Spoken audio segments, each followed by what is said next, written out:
Demand for justice for Maazi Simon Ekpa Joko, a prisoner of conscience in Finland, who is standing to save the life of people. Justice for Simon.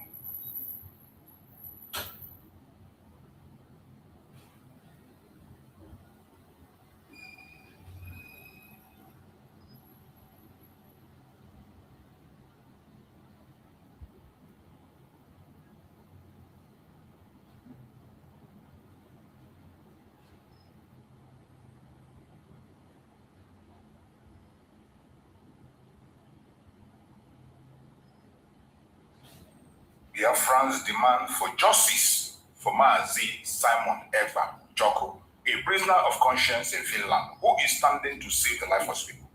Justice for Simon Ekpa Joko. Justice for all Biafrans. Biafra is here.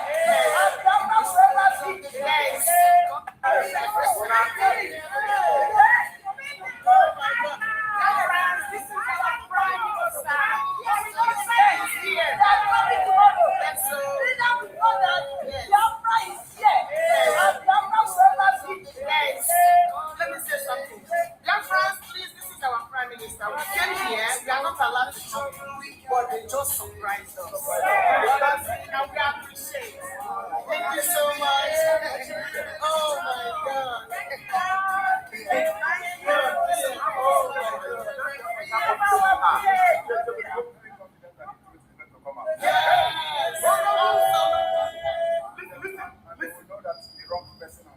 Yes, that's the truth. Are the one responsible for the killing of our people. Yes, we all know that. I am here because of the life of my people. Yes. Then we're not ignored. Yes. No, never. Oh, yeah. Thank you so much. Thank you so much. We really appreciate it. Honestly.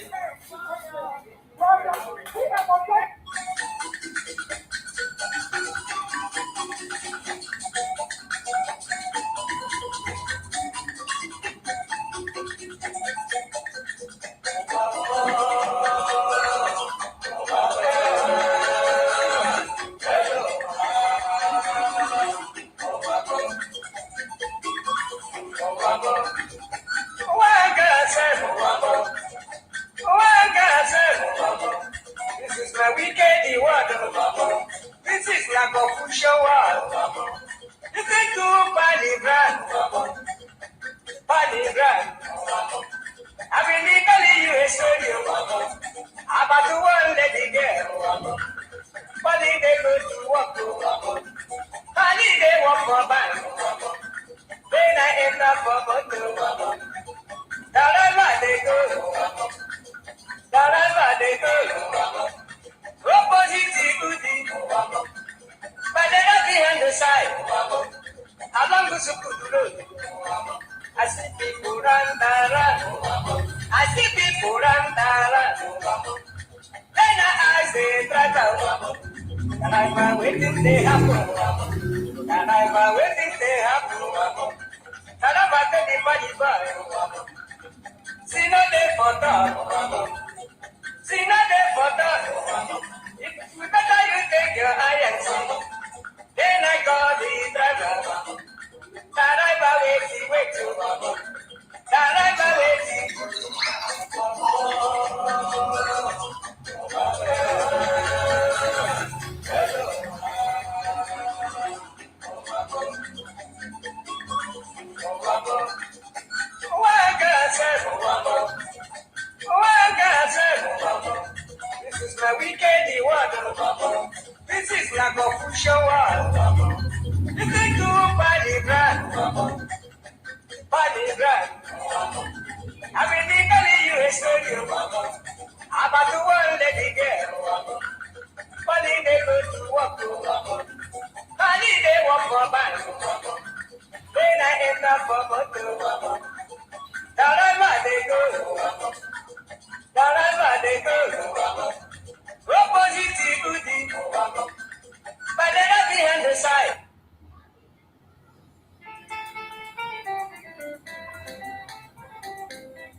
must bear witness to the sacred code.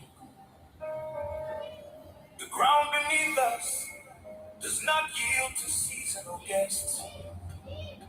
The tenant cannot sack the landlord. The employee can never sack the employer. Mazi Nnamdi Kanu remains the supreme leader of IPOB. His command is final. Whatever he says goes.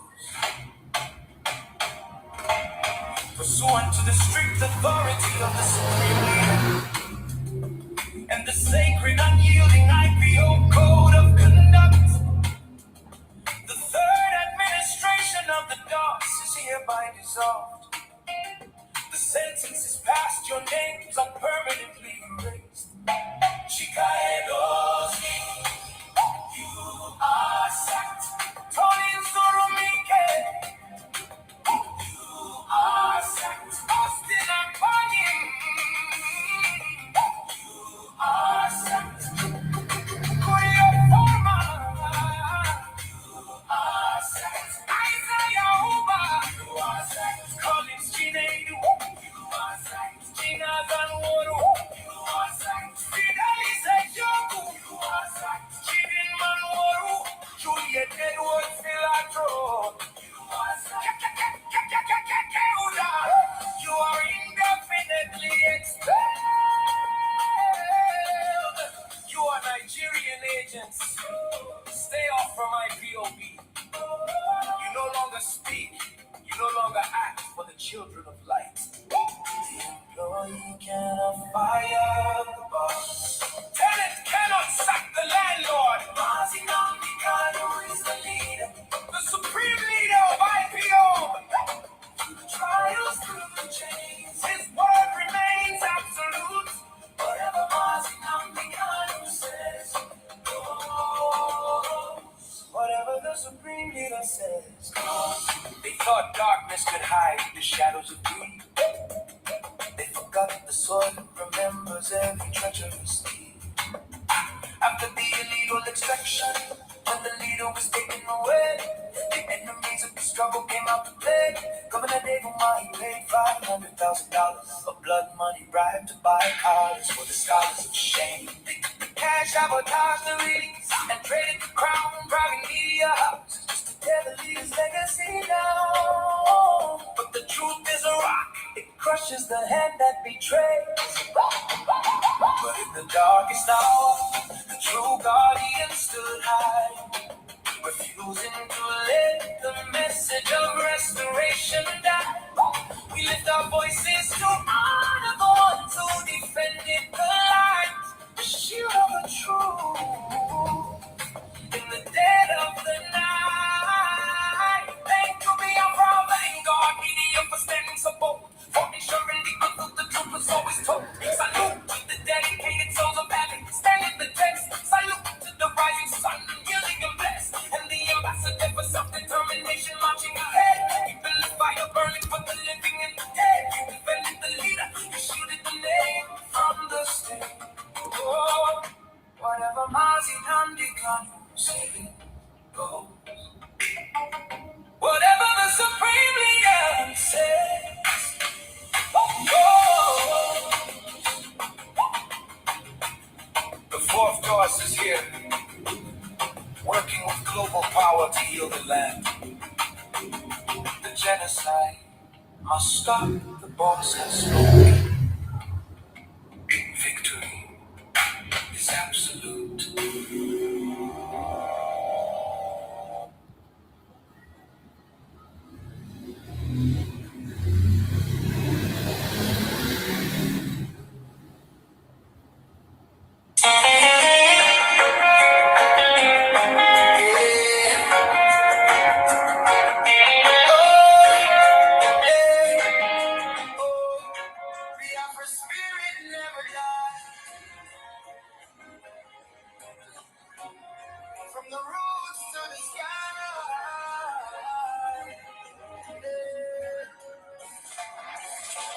silence of the night, we still call your name.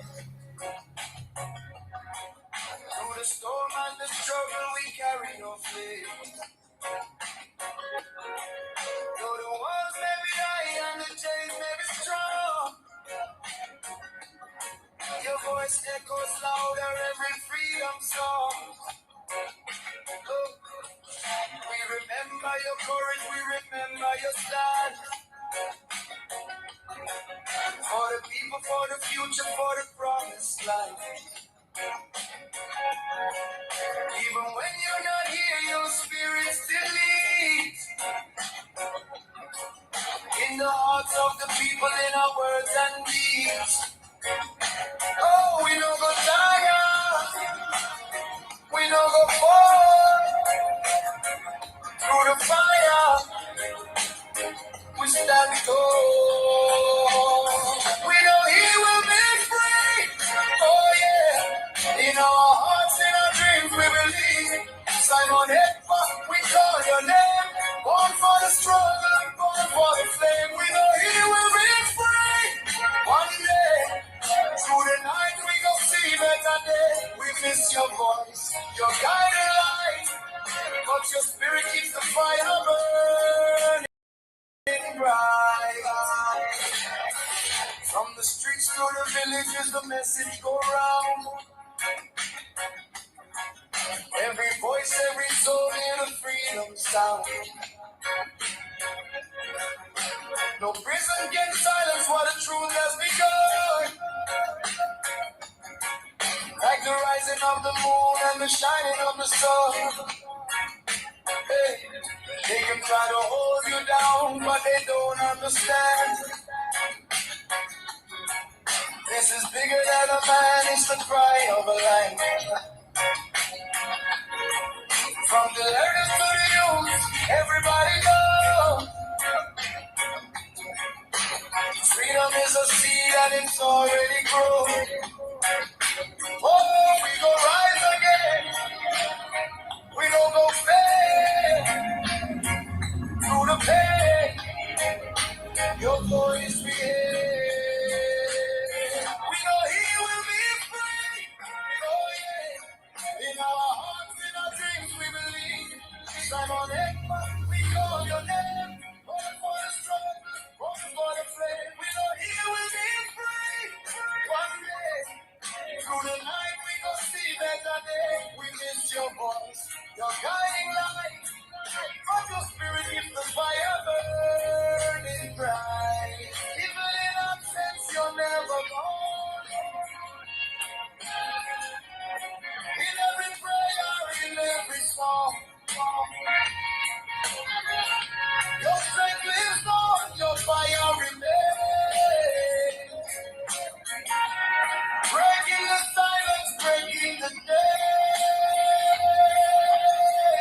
Sunshine, freedom, freedom, we cry. Freedom, freedom, we rise.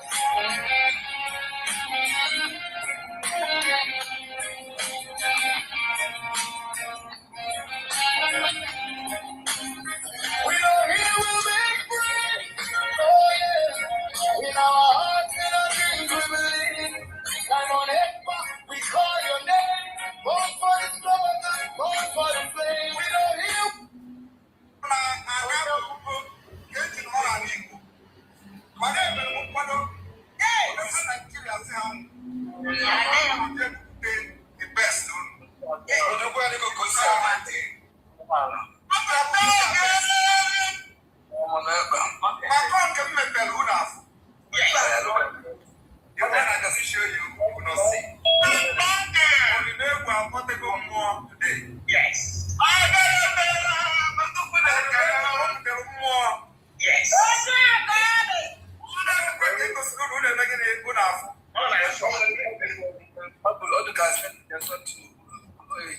Welcome. And the mean of for the vehicle. On the cable. Never mother cable, we prove good at now. Miss the age and DJ. I'm a phone passing. I am ready. wee sị gị dat na ebuputere m nke ka ibubo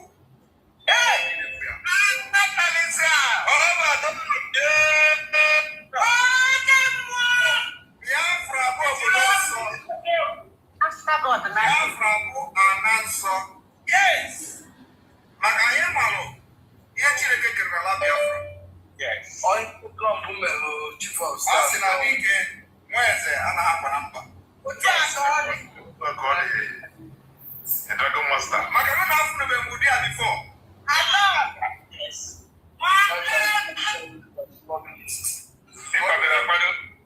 Unu kpọtere mmụọ.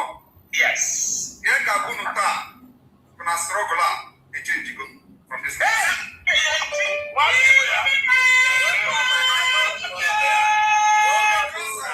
Simple display. Aga m eme nchọgburu ime in 2 months to come. Ọ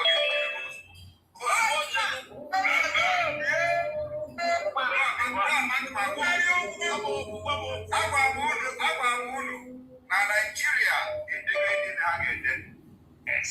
Send ya ndị na ha ga-ese dị na Finland. Nke na-agwọ m ọgwụ na-eme press up maka ihe ga-eme after December. Mana ọ ga-ebido ebe n'oge maka na anyị ga-atọzi ehihie chọwa ewu ojii jie. The Biafra land will never allow the enemies of our people, our culture, our belief and way of life to securely in the street. The earlier they pack their bag and baggages and leave our land for the defense of our women and children, the better for them. Behind the men and convention, but can generate like and share the program.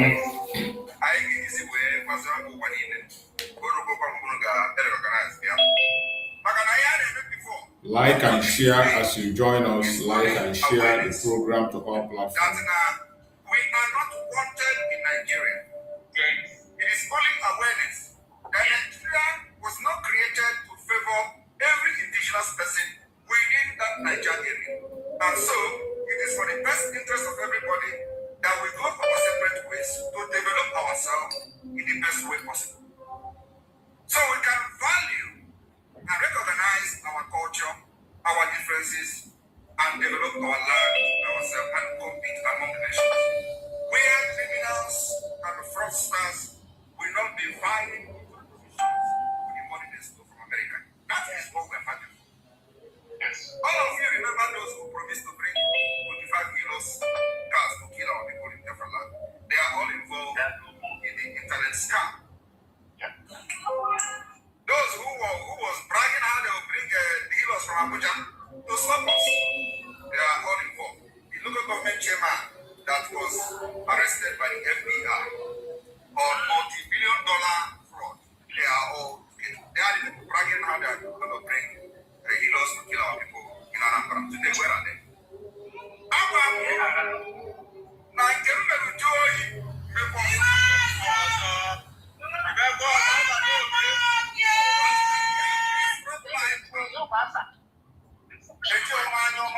Biafra, this fight. We are even to our next generation. When you're born again, we are not going to see I have not with the Biafra. The power I hate the organic thing. Or the who don't put it today.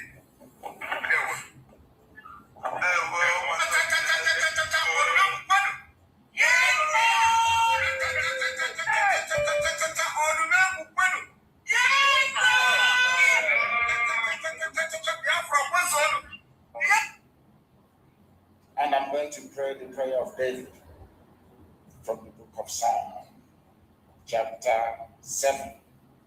And I will pray in English because a lot of people are listening all over the world. I mean, a lot, millions are listening all over the world. And I want them to follow our proceedings this very evening. Very, very critical, very, very important that we do so. O Lord, my God, the creator of the heavens and the earth, we take refuge in you. Save and deliver us from all that pursues. Because if you look away from us, they will tear us apart like a lion and rip us to pieces with no one to rescue us. Because the world is against Biafra for no reason. We are hated, we are despised for no discernible reason. Only thee, O Lord God Almighty in heaven, is our Savior, not man.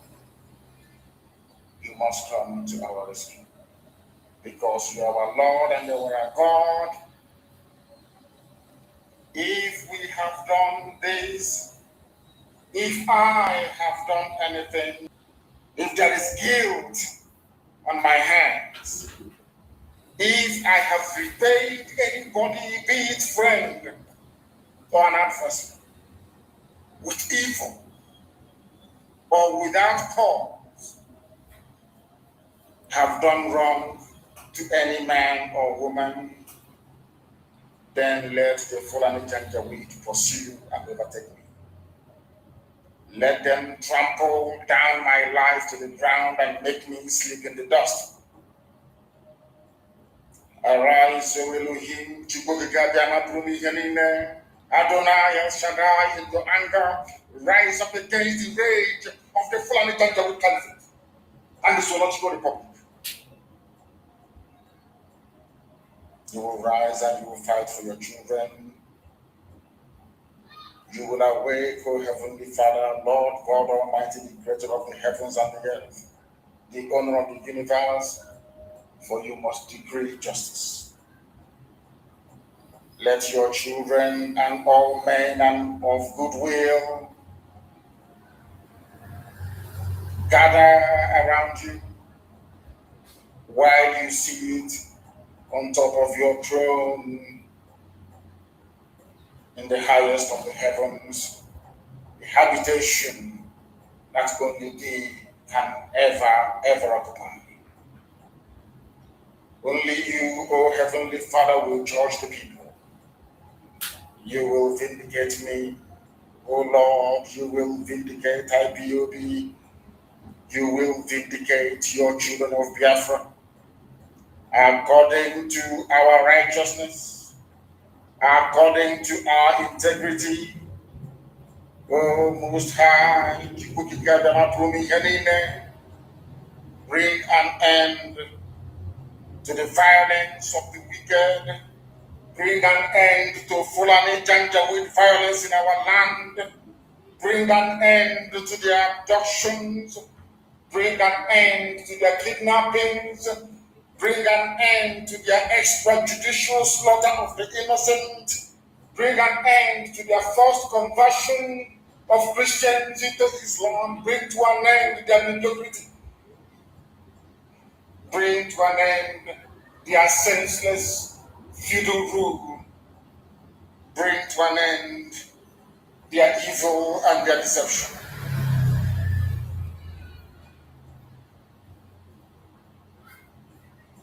Come and secure the righteous, because only you, O God Almighty in heaven, can see in the dark. Only you know the hearts of men. You are our shield. We have nobody. Between 67 and 1970, the whole world ganged up and fought against your children. We did not steal anything from anybody. We did not go after anybody's possession or inheritance. We were on our own in the land that you gave to our ancestors. They conspired, they connived, they colluded to kill us. Over 5 million people. We are dead at the end of it. You are our shield. We do not trust in any man or in any state. We trust only in thee. Because you are God and you always save the upright at heart. Anybody whose heart is clean, O Heavenly Father, to those you do not abandon to their enemies. That is why you cannot abandon IPOB. That is why Biafra can never be abandoned. Because your words are yeah and amen. You are God, you're not human. Facebook may have been bought over by Nigeria, and we pray that Twitter will not succumb to their threats and their violence. You are God and you are not right and a just judge. But you are also a God that displays his wrath every blessed day. If Fulani Janjaweed do not relent in what they are doing, if the Fulani Caliphate continues to pursue the scorched earth policy of abductions and murder and mayhem, then you, O Lord God in heaven, you will sharpen your sword, you will bend and string your bow, you will prepare your deadly weapons, you will make ready your flaming arrows.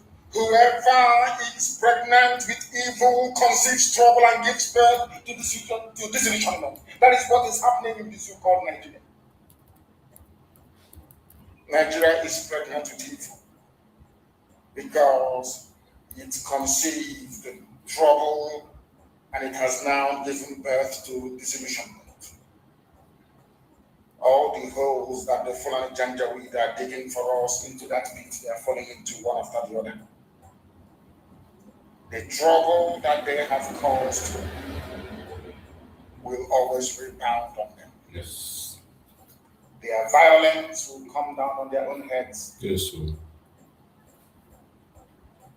O Heavenly Father, for we shall give thee thanks always, all the days of our lives, because only thee is righteous. We shall sing songs of praise unto your holy name, O Most High. For as long as there is a child on this earth of Biafran descent and heritage, O Heavenly Father, we shall worship your name and your name alone. Now and forevermore we pray. He said,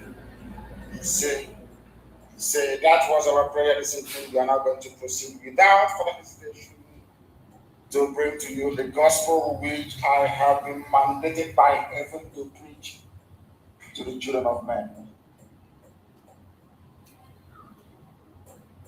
Nnamdi Kanu is not condemning any group, while Nnamdi Kanu is not condemning any group whatsoever. Just like I am supporting any group at all, so long as you are fighting against Nigeria. While Nnamdi Kanu is not supporting, is not condemning any group. The people that claim to follow him today, they say Simon Ekpa is a terrorist. Simon Ekpa is this. Simon Ekpa is that. After 10 good months of fighting Simon Ekpa, they didn't achieve anything. After 10 months of fighting Simon Ekpa, they didn't achieve anything. Yet, they are now changing to Simon Ekpa is a terrorist. Simon Ekpa is the leader of a non-government. Try! And they are looking for freedom. You see, the more you blackmail me, the more you are blackmailing yourself. You think you are blackmailing me? You are blackmailing yourself. You don't know that? When the BBC came and do their nonsense disinformation, is it only Simon Ekpa that they showed his video? Is it only Simon Ekpa? You all were there. All of you were there. You could not even defend yourself. At all. The same Simon Ekpa you are calling all manner of names defended you there. And let me tell you, even when they mentioned Simon Ekpa, the issue they mentioned Simon Ekpa, there was nothing. I can defend anything I say. All of you could not defend yourself. Yet, you blackmail me. You think that when you blackmail me, when they want to call them, they call only Ekpa? All of you, your picture were there. Did you see my picture in the write-up? No. My picture was my video was hidden in the video. But all of you, your picture was there. Every day you look for Simon Ekpa, you post. Simon Ekpa is one quarter, Simon Ekpa is a Burima, Simon Ekpa is this. When the thing begin to happen, you think it doesn't, they will call you. Definitely. Yeah. And when the issue started, you could not defend They yourself. couldn't defend themselves. You couldn't defend yourself. BBC did not say it was Simon Ekpa. BBC put your picture, all of you, as you were blackmailing Simon Ekpa. They did not say it was. They put all of your picture. Yeah. So this one said, we are going to kill this one, we are going to kill that one. All of your picture was there. Your video was there. Yet, you wake up every day to blackmail Simon Ekpa.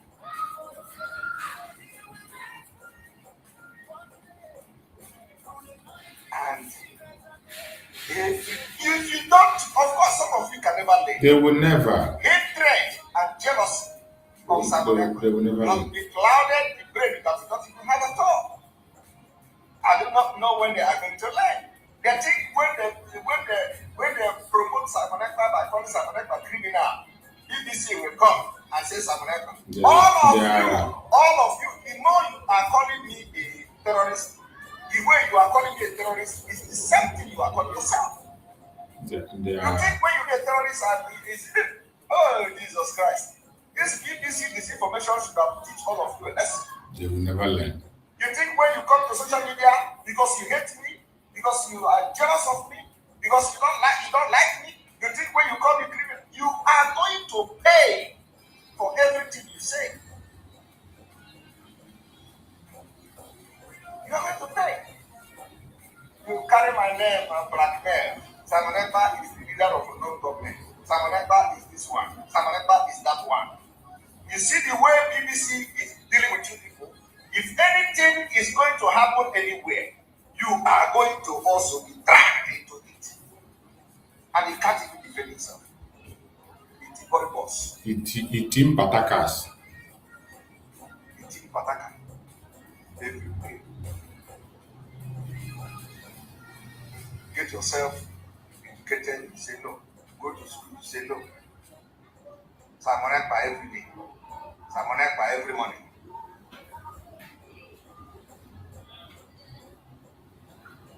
Right? Welcome, welcome, welcome, welcome. Thank you for joining us on this morning program today. I welcome everyone that has connected wherever you are connecting from. I thank you for being part of the program. Remember, in this platform, we don't come here to instigate violence. We do not come here to attack people or individuals. We don't come here for propaganda or blackmail. We don't come here to attack any race or religion. We do not come here in this platform to preach any form of hatred against anyone. What we do in this platform is to say the obvious, to present Biafra to the whole world as the only remedy to the failed state Nigeria. That is what we do, and that is what we will continue to do. The only purpose for which we gather in different platforms, in different areas, is Biafra. And we will continue to present our messages of Biafra. Today, being Friday, 21st of August, is a very sensitive day. A very important day in the case of our Prime Minister, Mazi Simon Ekpa. As we speak, Mazi Simon Ekpa is already in court defending Biafra, defending Mazi Nnamdi Kanu, defending me, defending you, and defending himself. Today is a different one because it is going to be left for him today, not for the defense team. All this while, it has been the defense team while he make contributions and respond to questions where necessary. But today is going to be entirely for him, Mazi Simon Ekpa Njoko. He is going to put his own personal defense. That is why today is important and interesting. And we are going to give you updates when they come. We will tell you things you need to know, and those that don't need to be in public, we'll keep it aside. Today is very interesting and everybody in the court today, after listening to Mazi Simon Ekpa, they will never remain the same. This is a man that Mazi Nandekano listened to his program and said, go and listen to Mazi Simon Ekpa. He is bringing a new dimension to the struggle. Mazi Simon Ekpa did not consult Mazi Nandekano privately. Mazi Simon Ekpa did not go at the backyard to call Mazi Nandekano and talk to him. He came online and began to speak about Biafra, giving support through the media. Mazi Nandekano saw him, listened to him, and heard his expositions, and it was mind-blowing. And Mazi Nandekano personally said that Mazi Simon Ekpa is taking the struggle to another level, taking the exposition to another level. And he told Biafrans, go and listen to him. Even though Mazi Nandekano was with us broadcasting, he said, go and listen to Mazi Simon Ekpa. He is bringing a new dimension to the struggle. And every one of us that listened to Mazi Simon Ekpa have never remained the same. Our life has never, ever remained the same from that moment up till now. So today is a very interesting day because Mazi Simon Ekpa today is going to stand out and speak by his own self. You see, just like I said yesterday, this is the joy I have in Mazi Simon Ekpa and Mazi Nandekano representing Biafra on international stage. Unlike all these people that are running helter-skelter, jumping, people who are looking for fame and looking for personality, looking for picture and video and kisses and hug. Mazi Nandekano and Mazi Simon Ekpa knew what they came for. They read what they came for. They studied what they came for. And every single broadcast they have made before this time, it is what they have verified, what they know, what they have seen, and it is not a guesswork. That is why, as the case is going on in Finland today, I am not shaking. I have been looking for this opportunity to come. And Mazi Simon Ekpa Njoko have been looking for an opportunity. Today, he is going to take the stage fully. He is going to take the stage fully in the box to represent and to defend what he has been doing for Biafra. Defend what Mazi Nandekano have been doing for Biafra. Defend what you and I have been doing for Biafra. That time has come. It is today. And it is ongoing as we speak.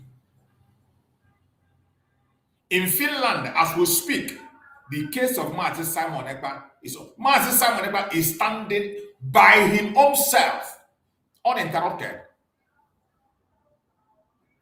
And I bet you there is nobody, not a judge, not a lawyer, not a prosecutor, that will listen to Mazi Simon Ekpa after today and remain the same. It is a very interesting day. Yesterday was a very important day also. Yesterday, there were testifiers sponsored by Nigerian government. Yesterday court, there were testifiers in Finnish appeal court in Latin who came to testify against Mazi Simon on behalf of Nigerian government. And surprise, surprise, the people that came were mostly Igbo people. The same Igbo people, Biafra, there was no Hausa man, not a Yoruba man. Igbo people came to testify on behalf of the federal government of Nigeria. What a shame. What a shame.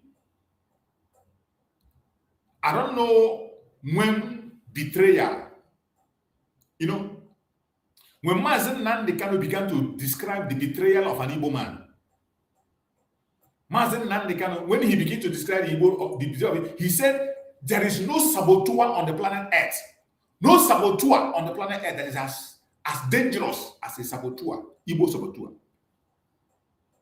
Igbo saboteur, they are the worst of the worst. You can never find any saboteur as bad, as dangerous as Igbo saboteur. Yesterday, in court, you can't believe that Igbo people, Igbo, Chike Doziem and Chinasa Nworu, they sacked DOS yesterday. They finally showed up yesterday to testify against their own life, against their unborn children, against their generation. What happened yesterday was self-hate.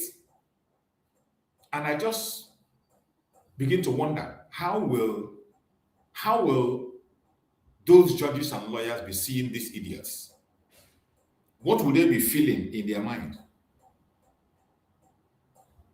And the most interesting thing that Mazi Simon Ekpa put them to their places. They put them to where they belong. You can imagine an Igbo man coming to exonerate Nigerian government for the atrocities happening in Igbo land. This is not about Mazi Simon Ekpa. It doesn't matter whether you like Mazi Simon Ekpa or you hate Mazi Simon Ekpa. It doesn't matter whether you are part of the agitation or you're not part of the agitation. But the truth must be told the way it is. For an Igbo man to come and exonerate Nigerian government from the atrocities that is happening in Igbo land, the worst is that a member of the former criminal, supposedly member of IPOB, even if anybody makes a mistake, not a member of IPOB, whether former or present, for you to come in court and begin to apportion blame on your own people and exonerate the real offender. This is how far hate can take people. And that is why I tell people, even in this agitation, even when you look at the court, the way our people are behaving in the court, very shameful. That is why I have said it. I am not sure I can belong to any group. As I am, CHUKS SURVIVAL, I am not sure I will be part of any group at all. My duty is to come to the media, present what will be presented, say the truth, say things the way they are, support the Biafran struggle. The purpose for which I come every day to speak and waste my energy, my time, my money, every blessed day.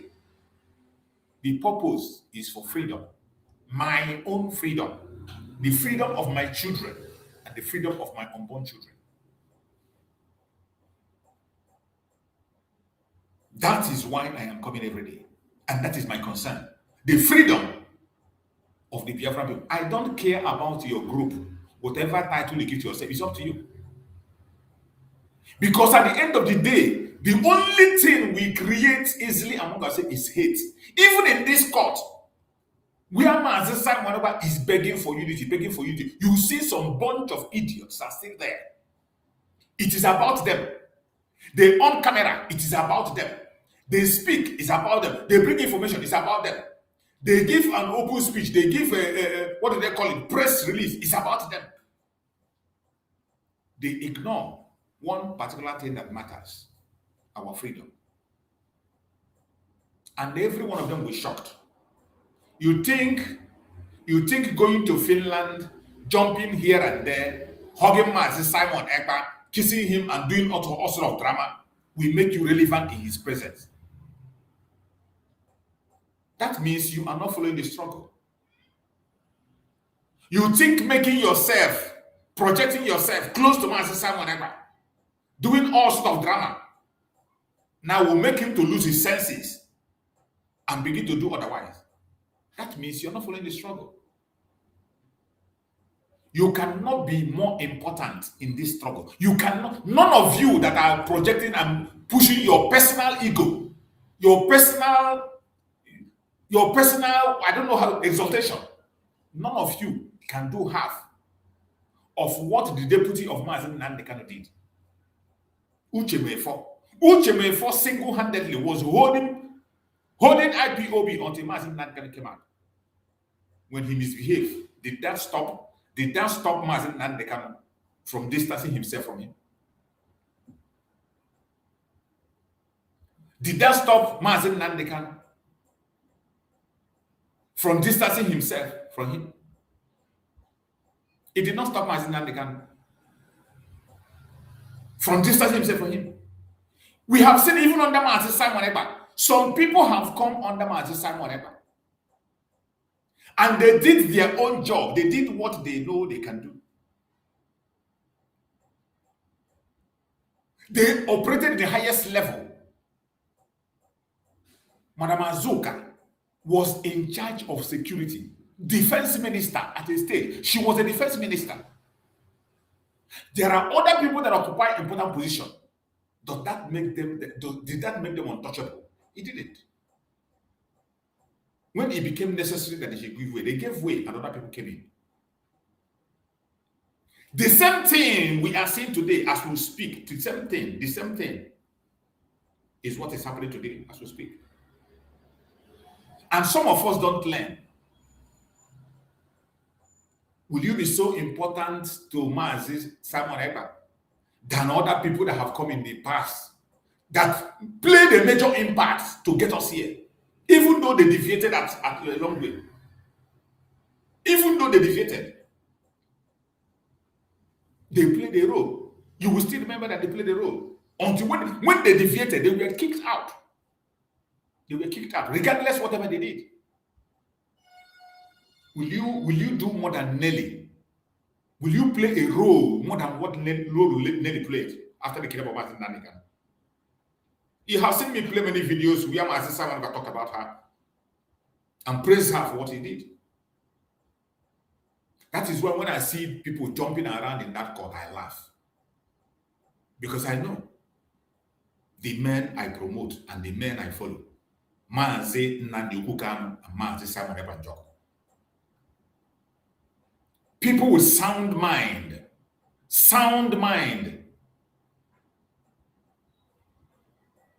There is no permanent enemy and there is no permanent friend.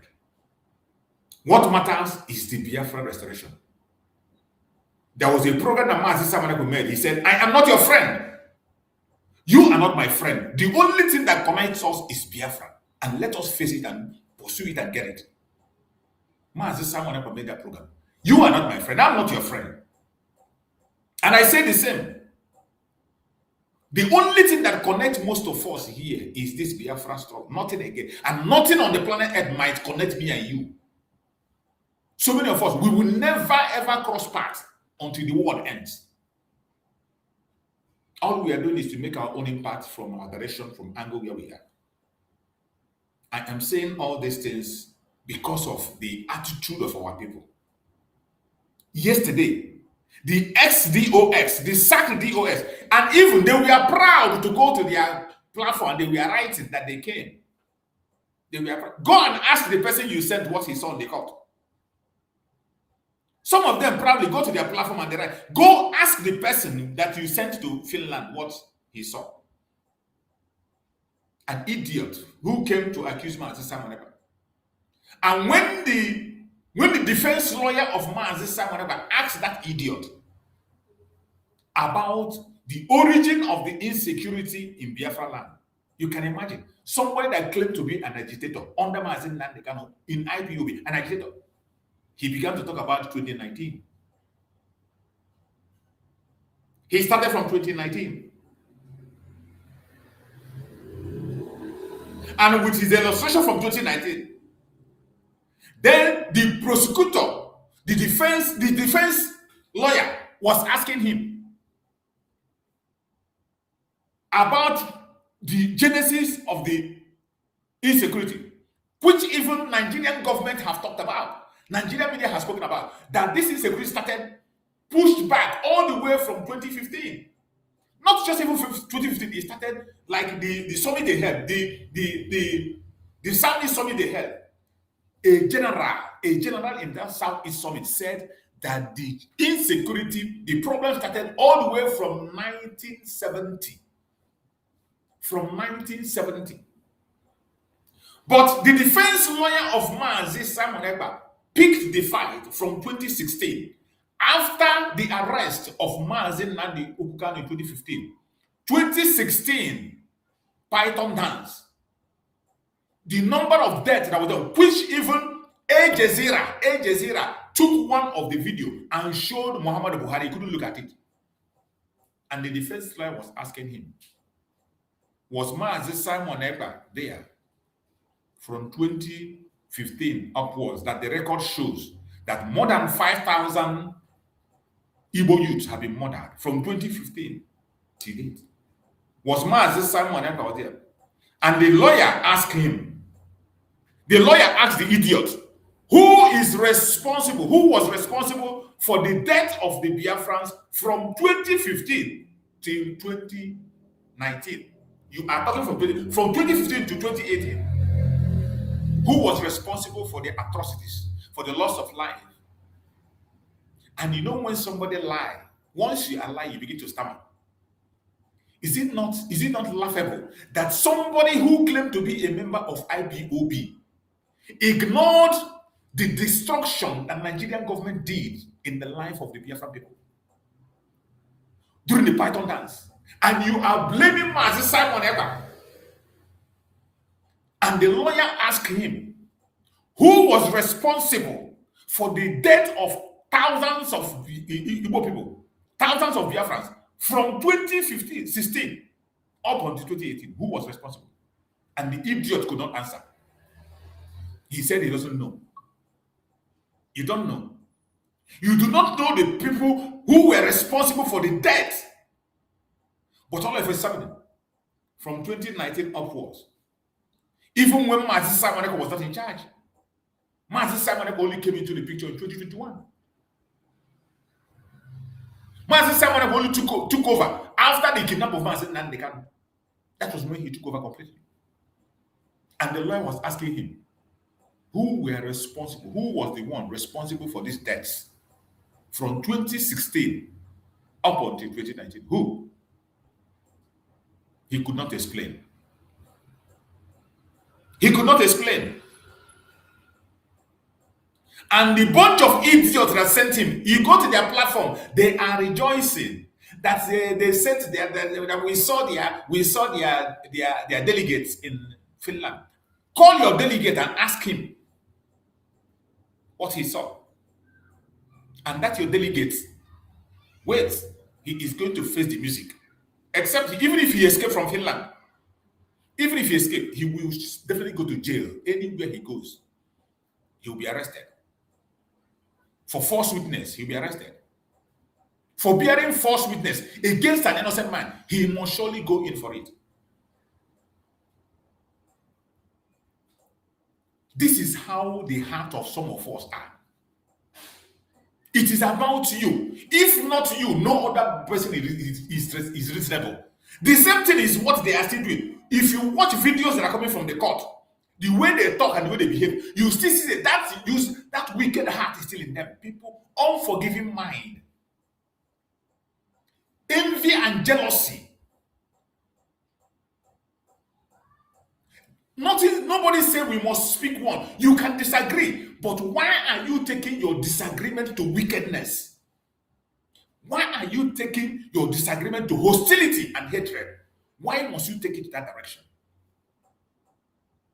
And that is why I say, I will never be part of, I don't think I will, let me say never ever, but I don't think I will be part of any group at all. I don't think I will be part of it.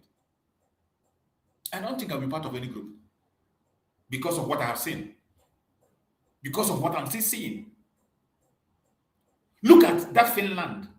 Mazi Simon Ekpa Njoko. Every day in my program, I play a video where Mazi Nnamdi Kanu said he acknowledged everybody.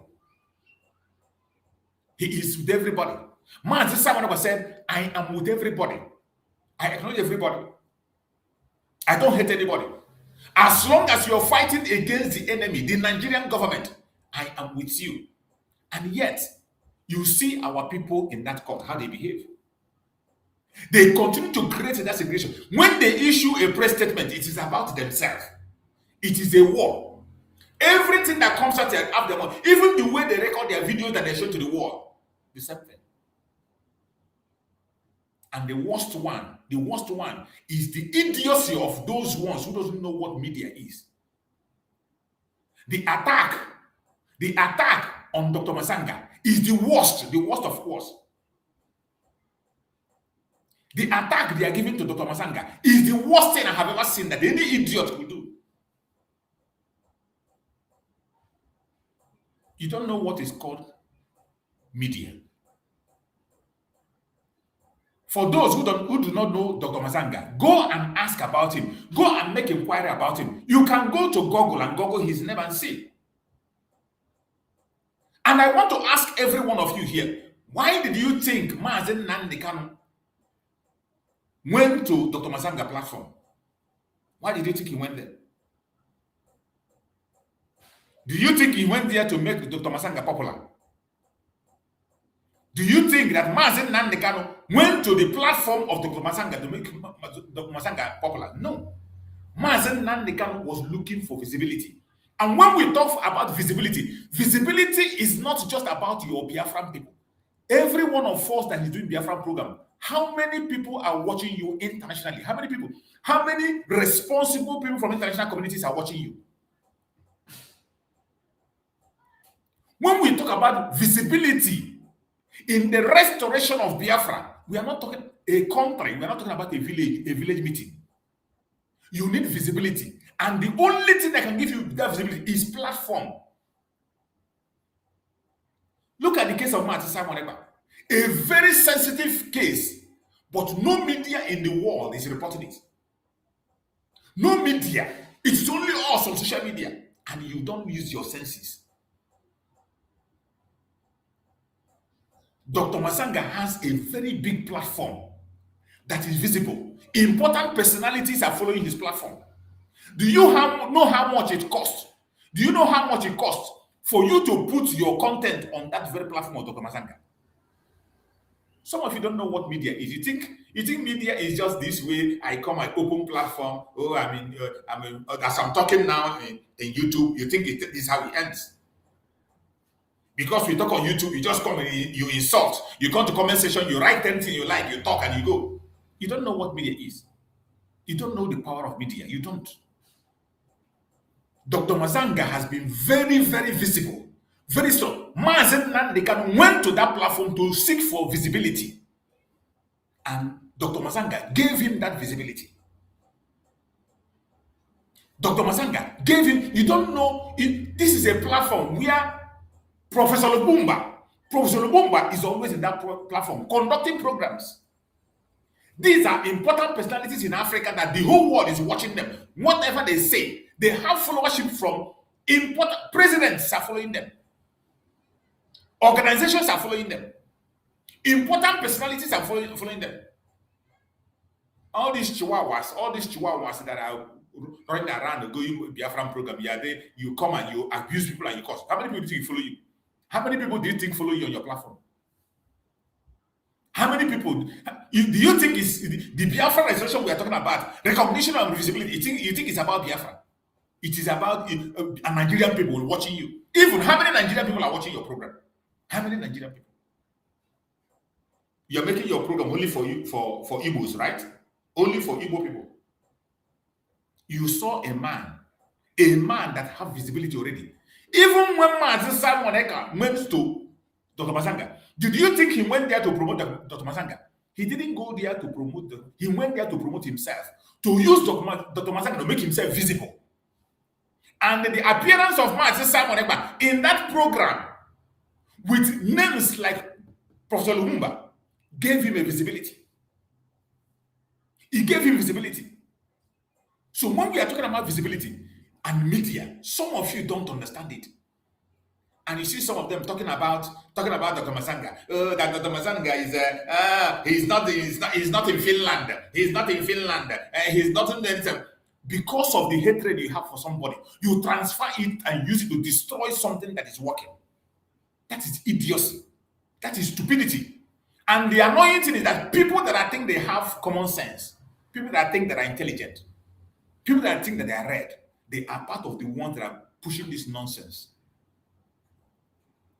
The case of Martin Simon Ekpa, how many platforms are you? You don't know that public opinion has a lot to do with the case. You don't know that public opinion will bring international intervention. Since you don't know the importance of media, I'm talking about visible media, not YouTube content creator, not YouTube content creator. When we talk about media, there are people that are already visible. Somebody like Dr. Mazanga is already visible. A case at the level of Martin Simon Ekpa, every single thing he posts about that case brings the case to the ears of those who have not had, who are not paying attention. And in that technical team, he is the only one that have a big platform. In the technical team, he's the only one that have a big platform that whatever he posts, the world will see it. Important personalities will read it and know what is going on. And all you could do is to come and insult him. All you could do is come and belittle him because you are senseless, because you don't know what media is, you don't know what visibility is. Look at the case of Christian genocide. Is it today they started killing Christians? Is it today that they started killing Christians? But do you know who brought out the Christian genocide? Only one media, only one person. One platform spoke about it. After that platform spoke about it, it caught fire. Every other person began to talk about it. That is the power of platforms, media platforms. Media platform followed by personalities. Not this one. When we come here, you come to comment section, you see people talking rubbish. You see people talking about things that doesn't make sense. People that cannot even write anything about. They can't even write. They can't read. They can't even tell you anything about what is happening. They can't even digest what is going on. The Biafra struggle have left the level where we are talking to ourselves. We are supposed to be talking to the world, not ourselves. We are supposed to be talking to the world. And you see them, they talk about the recognition. Everybody shouting the recognition. Is it how they're going to recognize? Is it how the world is going to recognize? By your Facebook ranting, by your YouTube ranting, by your X ranting. Is it how they're going to recognize it? There are people that have built their platform. Someone like Dr. Mazanga has built it in Africa. It is one of the recognized platforms in Africa. This is a man that have meetings, contact with presidents. This is a man that have contact and meeting with important personalities, and they are following his platform. So anything he drops in that platform goes very far. And for him to put you up on his platform, do you know how much it will cost? Do you know how much it costs to add? Some of you don't know what media is. When we talk about media, you think the media is just on your camera. Media is expensive. It is expensive. Look at this Dr. Freeze. This one they call Freeze, Dr. Freeze, or whatever they call him, Daddy Freeze. Daddy Freeze. Do you know how much Daddy Freeze charge to put up a content in his platform? Do you know how much do you know how much Daddy Freeze is charging to put a content on his platform? Just and there was a day I was watching his program. For him to comment on your program, for Daddy Freeze to comment on your program, it will cost you 50,000 naira. It was 50,000 naira to comment on your program, because any comment he makes there will draw attention. It will attract viewers to you. It will draw crowd. It will draw crowd. But it is sad that some of our people are so idiotic. Some of our people are so idiotic and senseless. And that is why professionals are scared of joining us. Professionals are scared of joining this agitation because of the mentality of people who have nothing to offer, who allow emotions to occupy their mind and their brain. It is sad. It is sad and very sad. You transfer aggression from one person, even when your aggression is not even responsible, when you get to go to that level. You have a problem with somebody because the person you hate is promoting a certain thing. You now begin to tarnish, destroy that thing. Not because that thing is not good, but because you feel that when you promote that, you promote that person. Even when there is no connection between those two things.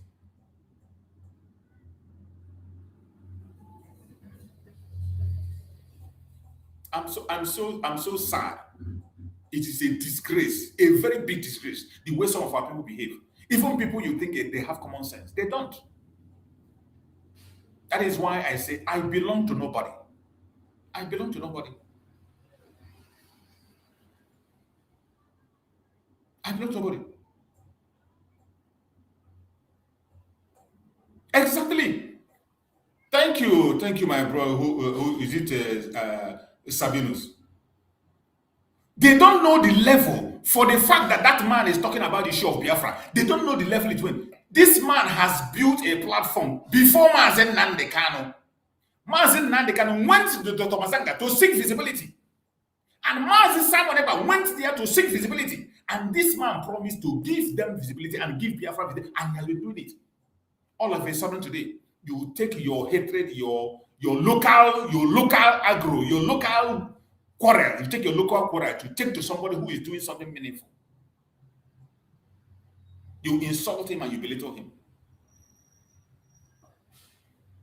You think Biafra is still on local level. Even Martin made a program where he said that we are now on it. If we are done talking to our people, it is enough. Talking to our people is enough. We focus on talking on the international. How do you talk to international communities? How do you reach out to them? You reach out to them through these big platforms. It is through this big platform like Dr. Masanga. He built it. You are not giving Masanga visibility. He has visibility already. The only thing that is looking for visibility is Biafra. Biafra restoration. Biafra case is looking for visibility because it's not that people don't hear it. They have had it, but they cannot do anything about it until they see it from certain angles. Do you think that Christian genocide started today? Christian genocide started even from when we were childhood.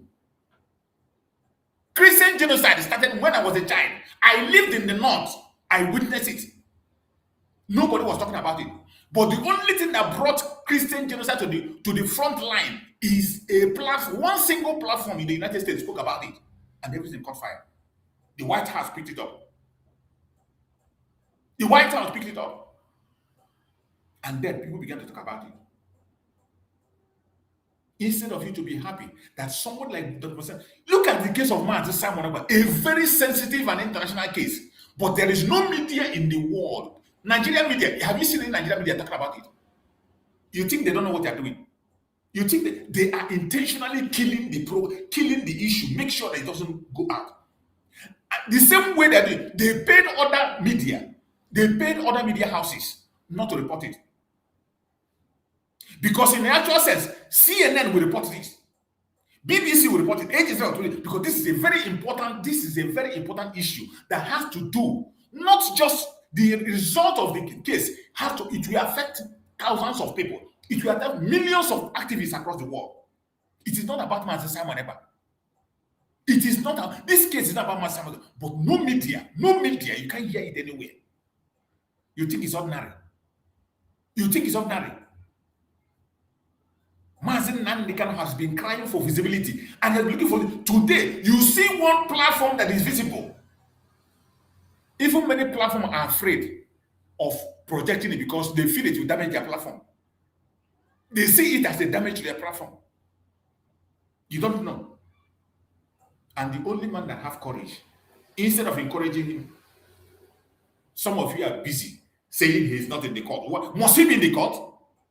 Is he the one defending Mazi Simon Ekpa inside the court? Must he be there? What has he got to do with being in the court or being in Finland? He can be anywhere he like, anytime. The most important thing is doing what he has to do. That visibility on media. He is the one giving that visibility on the media. Go and check his write-up, the articles he has written about Mazi Simon Ekpa since this case started. Go and read the articles.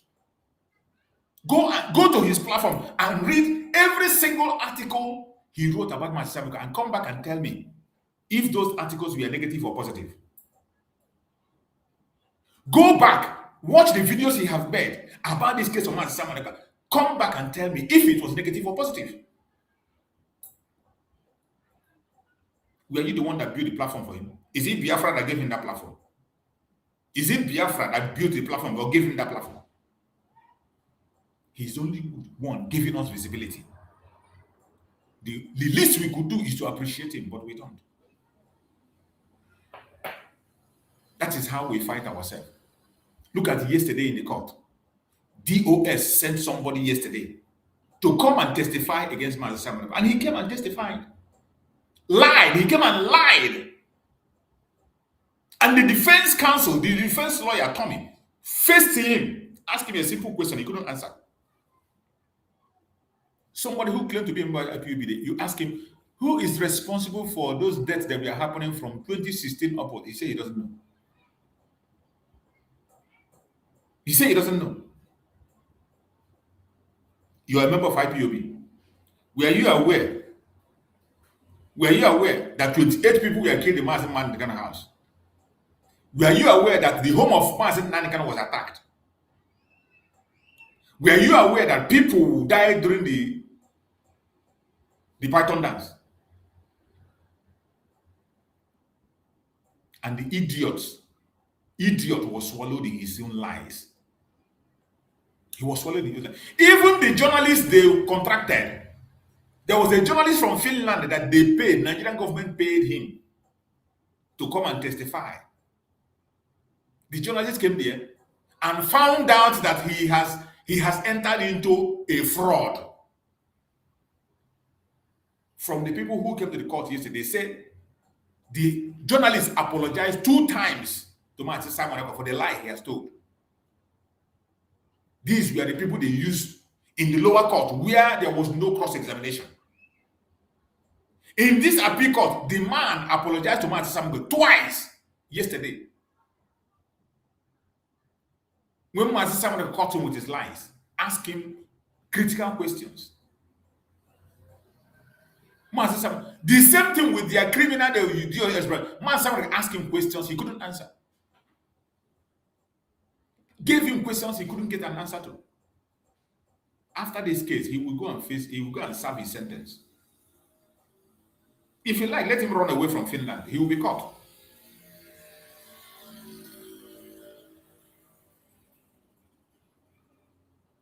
They brought their testimonies yesterday. And CHUKS and his fleet meeting did a great job. One of the testifiers came in and said the things exactly how things are, truth and nothing but the truth. And when you say the truth, nobody questioned you. The prosecutor didn't question him. The defense team didn't question him because he was sincere and direct.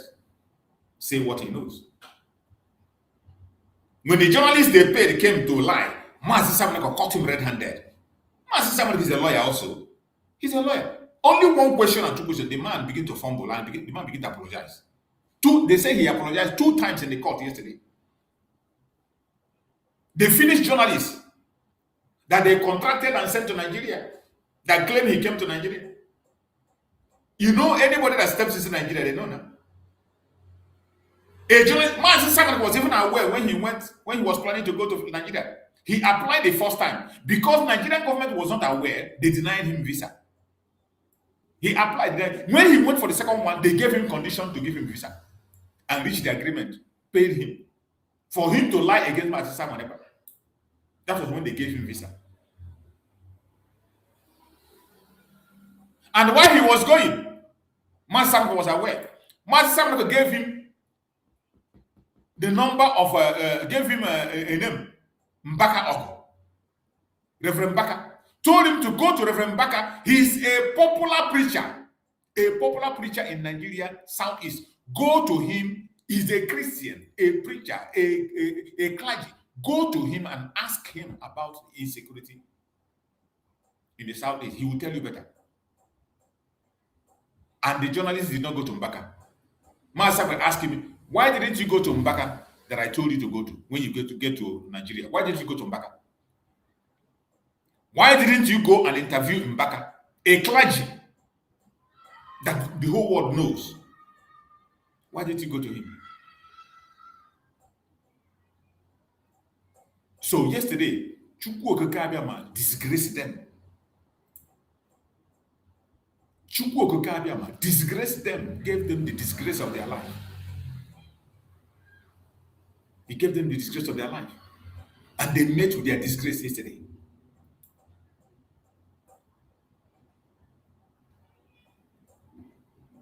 It is painful. Igbo people. Even our eternal leader, Dim Odumugojuku, it is still the same Igbo people. They were the one that betrayed him. They were the one that still betrayed him and destroyed everything he built. They were the one that he gave one. Ifa Jonah. And the one he gave one to buy arms and they ran away. Dr. Nnamdi Azikiwe, all of them are Igbo people. From his own area, from that same Anambra state. They were the one that made Biafra not to succeed. Igbo betrayal. Igbo saboteurs. Conquer. They are still in the court, fighting against their own freedom, fighting against their own brother. Yesterday, Mazi Simon Ekpa spoke and spoke, became emotional and began to cry. You know Mazi Simon Ekpa? He's a very strong man, but he used to be very emotional. Very emotional person. He's a very strong man, but he cried. I learned that yesterday he cried in the court when he was explaining the situation of the Biafran people. Starting from 1945. He started from 1945. He began to explain the situation of Biafran people from 1945. Began to give them, without looking in a paper or a book. That is why I say, when it becomes Mazi Nnamdi Kanu turn or Mazi Sam that represent us internationally, I am happy. Not this bunch of crooks who are jumping from pillar to pole. Not these people who are running from pillar to pole looking for personality. Look at them, they feel the court there. You think they are there, they are just there to promote themselves. My joy is that their presence gives Mazi Simon Ekpa courage. Their presence makes the world to understand that the Mazi Simon is not alone. But for them, every one of them, they have a different motive in them. They have intentions. From what I am seeing, every one of them that is in that court, they have their own personal intentions, personal thing they are pursuing. That is why when you listen to their reports, when they make report, you listen to their report, you begin to wonder. They release a press release from different groups. They will be saying different things, and they are just busy promoting themselves. Bunch of clowns. Even when Mazi Simon have told you that we are one people, Mazi Simon have said we are one. We are one. Stop that division. But they will never stop. They will never stop. In Finland, they are still there making press statements against each other. And I tell you, you think Mazi Simon Ekpa is a fool, you will be surprised what will happen. You can't be more important than Madam Asoka. You can't even be more important than Nelly, who performed wonderfully when they were needed. You can't perform what wonderful. You can't be more important than the deputy of Mazi Nnamdi Kanu. You can't be important than one of those people. What have you done? And you think that when Mazi Simon Ekpa comes and you begin to show your idiocy, he sees your incompetence. Because all this nonsense you are doing, you think he's not keeping record.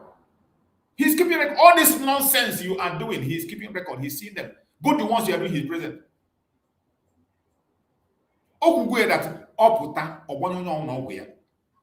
He said it now. He said, when I come back, and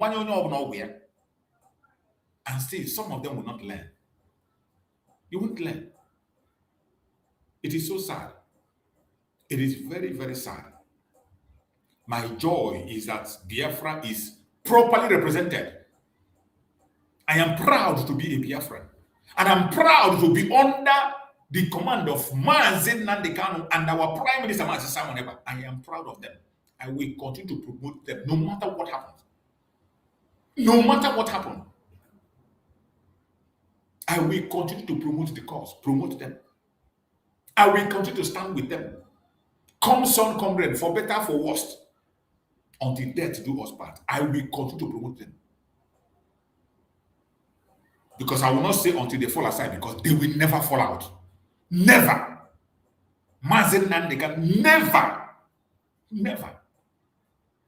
That is why when I see some idiots say, oh, Mazen Nandekan is now working with government. Mazen Nandekan now have reached. I look at this. Look, even the mouth they are using to say itself is smelling. When you see them in their platform, oh, now Mazen Nandekan have betrayed. He is no longer in the struggle. He is now working with Nigeria. I look at the bunch of idiots. People that don't know their left from their right. Just like one clown, one idiot that came to my platform that day, that came on TikTok. Joined the TikTok, one idiot joined the TikTok, and he came here to distract me. Began to talk of how Tony Zulmik or whatever, how Tony Nadi was their messiah, how they reached the agreement with Tony. I look at the idiot. You know, some of them, when they see us on media talking, when they see me, they think that maybe I know nothing. Oh, this one don't know anything. Let's go and confuse him. It is sad. It is sad. Very, very sad. The attitude of some of us, very, very sad. And I would never be part of any of those nonsense. My focus is Biafra. My desire is Biafra. And anything that presents Biafra in a good light is what I go for. Anything that presents Biafra in a good light, I go for it. I am not about group. I belong to no group. I belong to Biafra. And I stand under the command of Mazen Nanjokukan and our Prime Minister Martin Samaneba. Whatever they put in place, every structure they put in place, I support it 100%. It's just like the HOD of the DOS, the new HOD, Chris Mogo. Whatever Chris put forward, I promote it, I support it, I play his program because of Mazen Nandekan. Until Mazen Nandekan says otherwise, or until we see something else. But as it stands today, that order comes from Mazen Nandekan, installing him as the new HOD, and every respect needs to be accorded to him, and I accord him those respects. I accord him that respect. Nothing will change it. It does not matter who you are. It doesn't matter who you are. I have said it time and time again here. Many times I have said it that if you choose to be in any group you are, be there, but make impact in the struggle. Let group not be the struggle you are making. The struggle is Biafra. Our focus is Biafra. The reason we gather in every group, in all the angles, the reason we gather is Biafra. If you know the impact you're going to make that impact without attacking your product, without attacking yourself. What I'm doing, go and look somebody who is doing what you would like. Go there, support that person towards Biafra. You must not be somewhere considering nuisance or attacking. If you don't like what they're doing, there is somebody else that you will like what they are doing. You go there. There are some people that will still like my stupidity. They will be here. Even if I'm crazy, there are people who like my madness. If you don't like it, there are many other places for you to go. At the end of the day, I must also go mile. The most important thing, let the direction be one. Let the direction of the journey be one. Let every one of us focus on one direction. Freedom of Biafra. Freedom. We must not be in the same group. There is no law that says we must be in the same group. And there is no law that says that we must agree in everything. And I have always gave you the example. We don't learn from people who claim to follow. We don't learn from them. Look at Mazen Nandekan. Mazen Nandekan is the supreme leader of IPOB. But even as though he is the supreme leader of IPOB, that every Biafra is under him, yet he is working with AVID. AVID is a different organization. He didn't tell them to dissolve and join him. He didn't tell them to dissolve. He's working with them in their name, in their group, as AVID. He's working with the Rising Sun. He didn't tell the Rising Sun to dissolve. He didn't tell the Rising Sun to dissolve and come into IPOB. Whatever you are doing, so long you are not with us, it is not true. So long you are not with us, you are a sabo. So long you are not with us, you are working with the Nigerian government. You never hear that.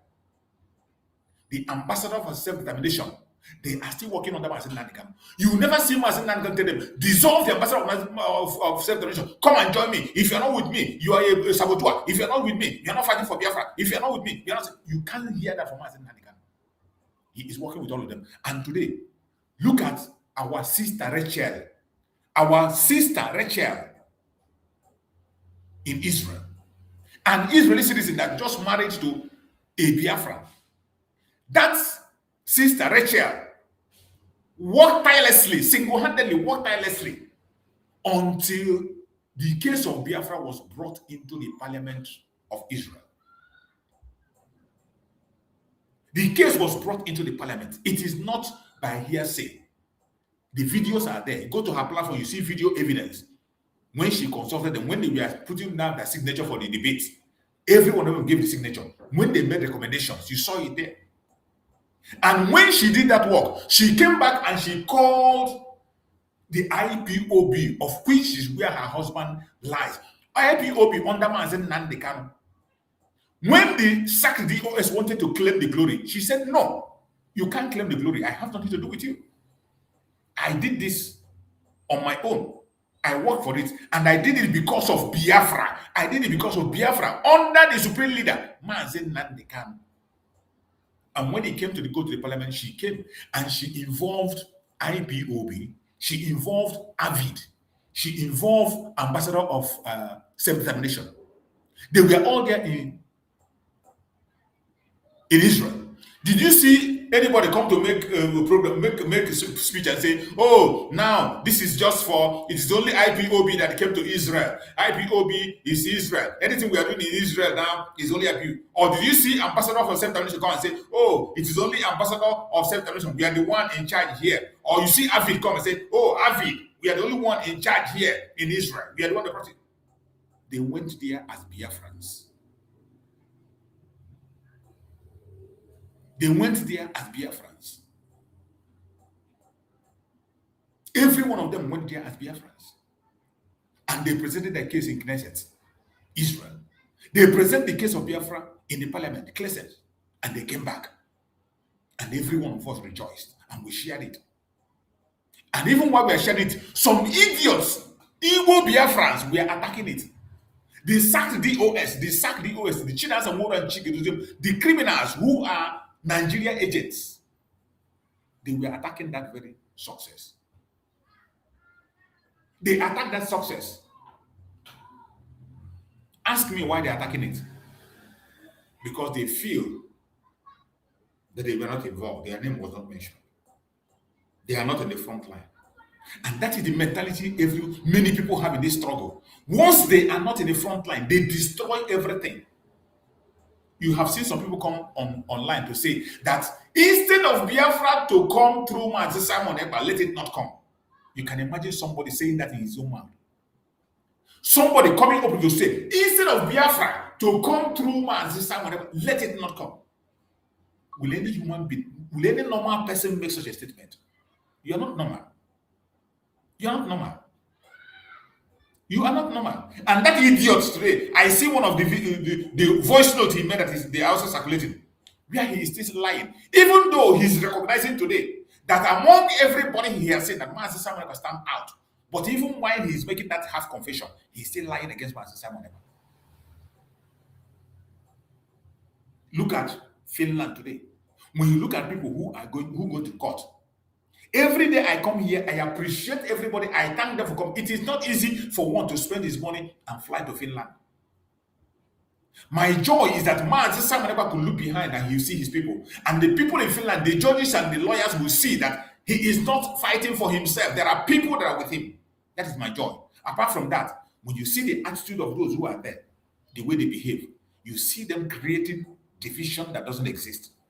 Creating problem where problem doesn't exist. Even when my son said, I belong to everybody, they will come to great division. They fought for hugging. They fought for hugging. They fought for kissing. They fought for handshake. Everything they fight for it. Video coverage, they fight for it. Enter into the court, you will fight. Even when Mazi Simon have told him, even in his presence, he told him, I will hug everybody. We are the same people. We are one. And yet, some people are still fighting him. Some people are still fighting. He told them all to your face, I will hug everybody. We are one people. I am going to hug everybody. That every one of us, we are one. Yet they will not listen. In his presence there, they are still fighting each other. And I ask myself, from which planet are these people coming from? Who are these people? Why do they come for this struggle? Why are they even in this struggle? You see some people today, some people hate me because every time I come here, I preach unity. Every time I talk unity. Some people hate me because I'm preaching unity. So many people hate my platform because they say every time I come here, I'm talking about unity. They don't want that unity. You can imagine. You can imagine. Somebody who claimed to be a Biafra and tell you that he doesn't like unity. Somebody hating you because you are speaking about unity. You can imagine the kind of mentality those people have. You can imagine the kind of country they will create. You can imagine.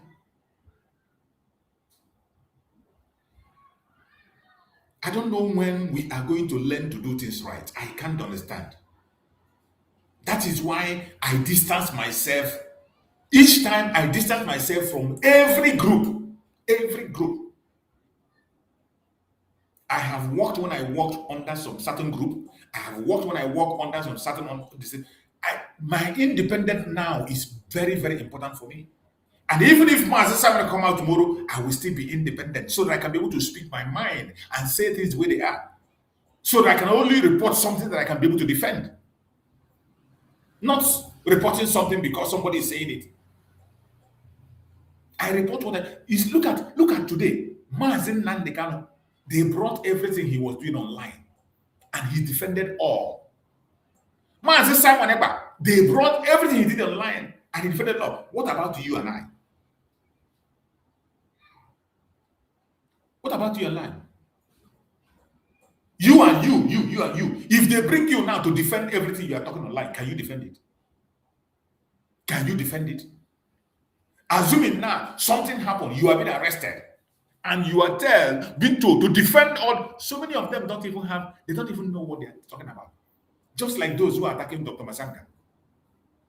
You are attacking. If Martin Samanaka comes tomorrow to come out tomorrow, if Martin Samanaka come out tomorrow and appreciate Dr. Masanga for his effort and congratulate him, thank him for his own, what will be your report then?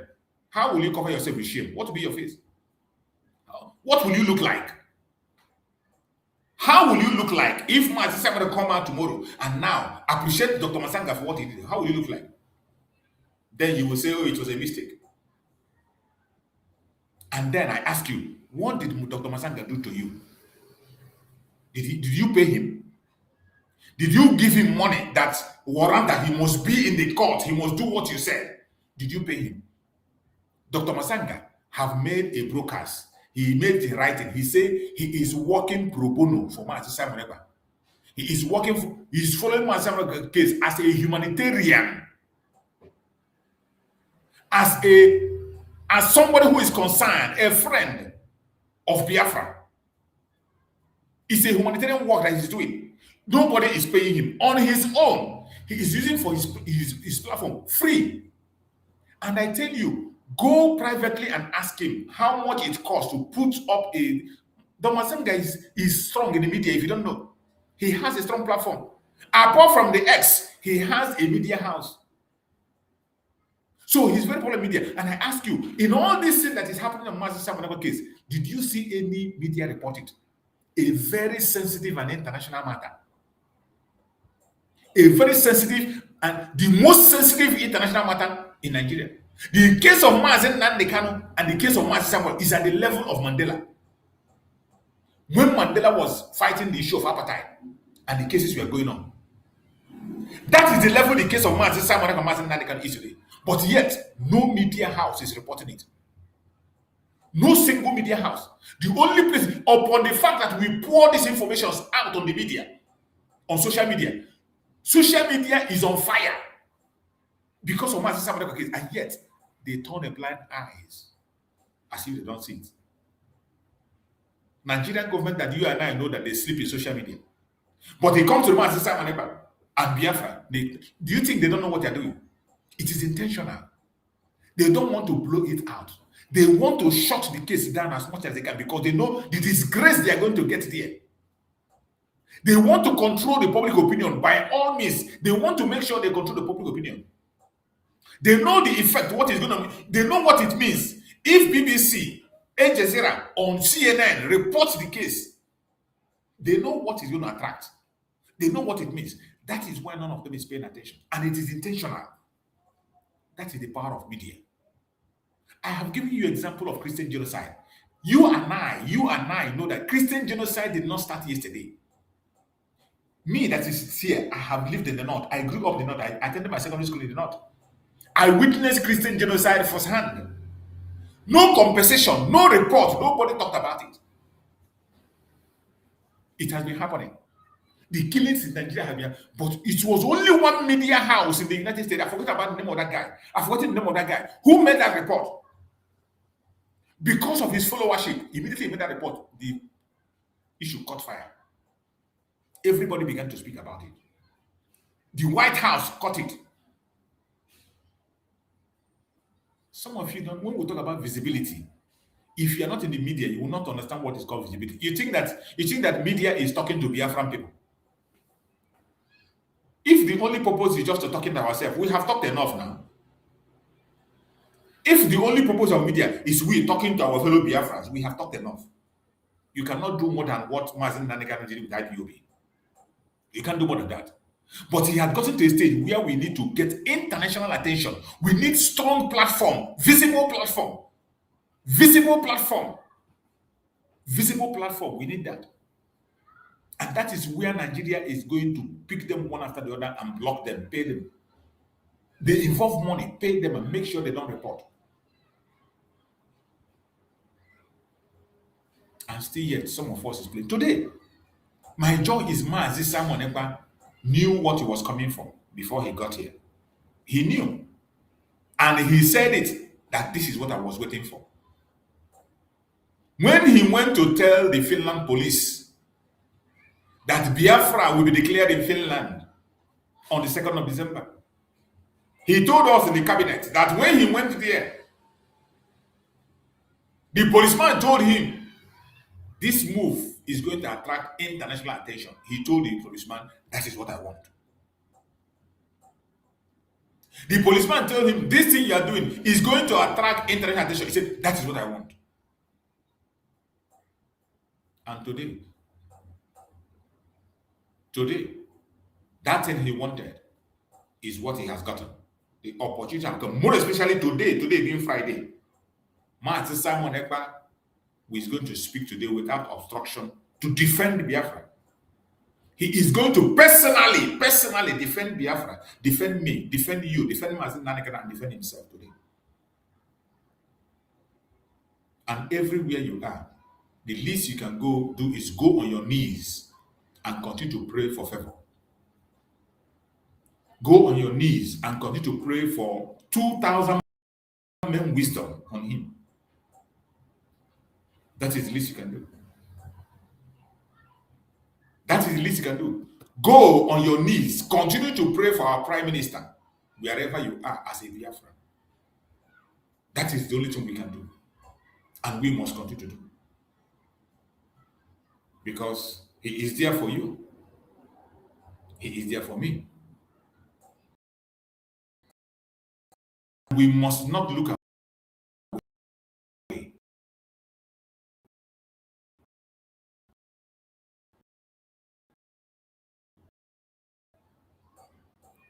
We wake up, woman! This country don't they go small. This country don't they go small. Where's your youth?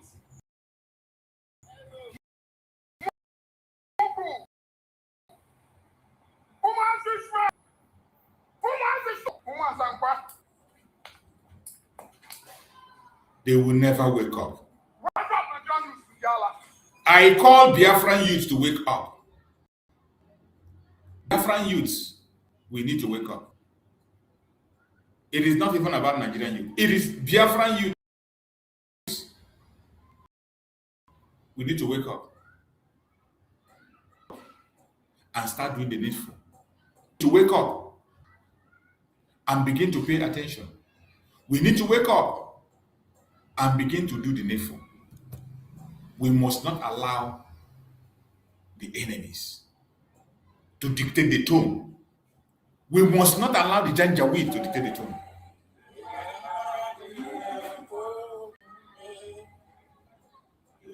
That is the favorite song of our Prime Minister, Mazi Simon Ekpa.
This is an extract from the court.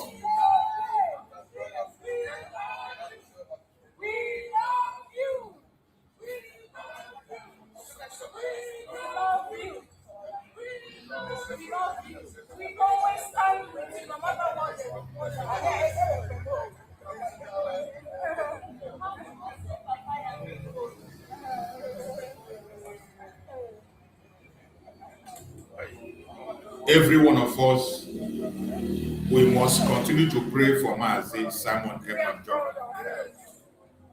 We must continue to pray for him. He is there putting his own life on the line for you and I. He is there fighting for you and I. Today is very critical in the case of Mazi Simon Ekpa. The case is almost done. The final day is going to be on the 26th, I think. I think 26th. 26th will be the last day. That's Wednesday. So today is very crucial.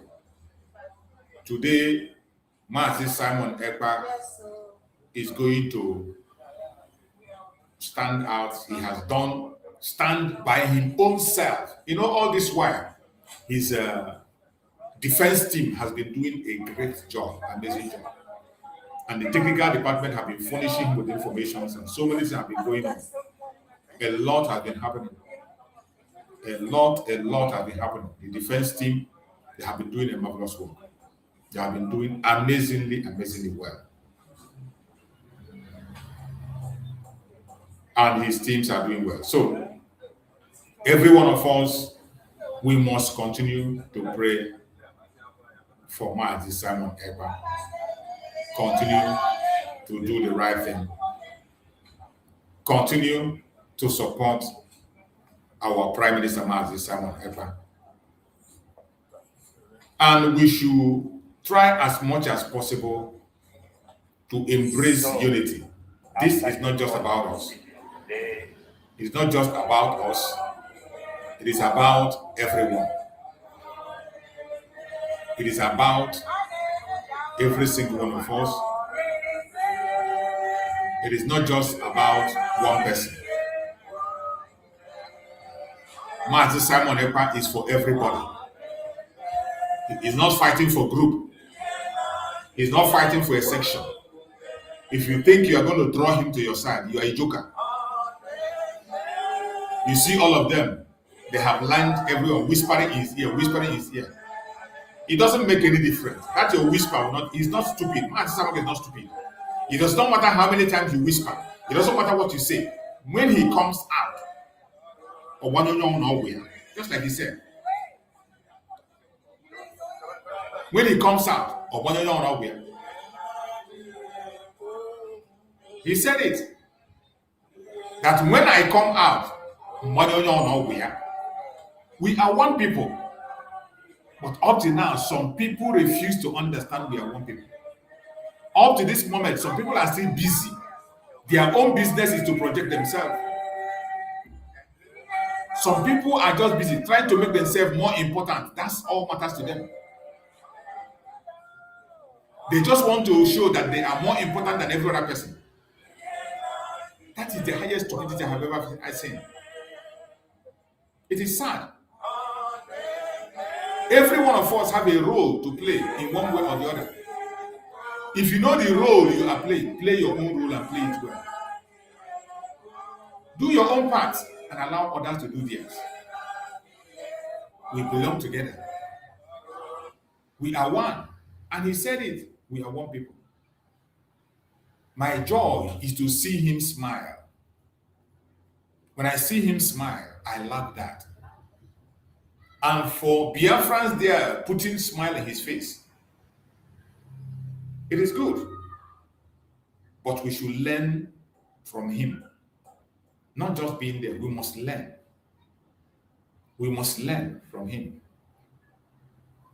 Learn that there is no permanent friend and there is no permanent enemy in this struggle. There is no permanent friend and there is no permanent enemy. Even if we disagree, even if we hate ourselves, we must learn to work for our freedom. We must learn to work for our freedom. No matter what happens, we must learn. Try as much as possible to learn. A lot is happening, and a lot will happen today. When we come back in the evening, I'm still going to play more videos of what transpired today. This one is from yesterday's actions. We didn't cut this yesterday and we cut it. Today, as we speak, thousands of Biafrans are in Finland. Some people even arrived today. There are many Biafrans that are still arrived today. There are many Biafrans that arrived today. So,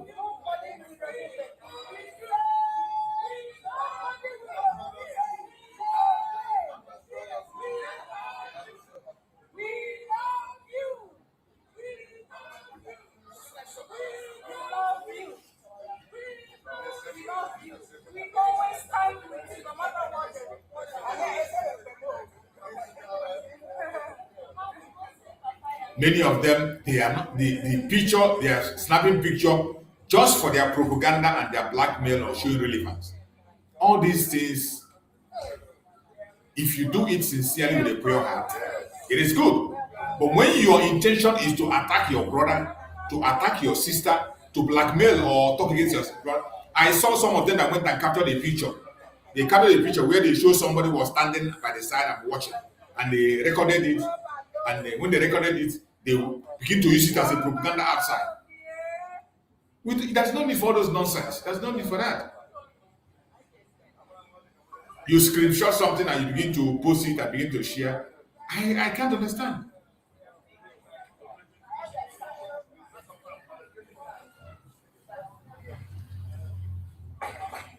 Yes.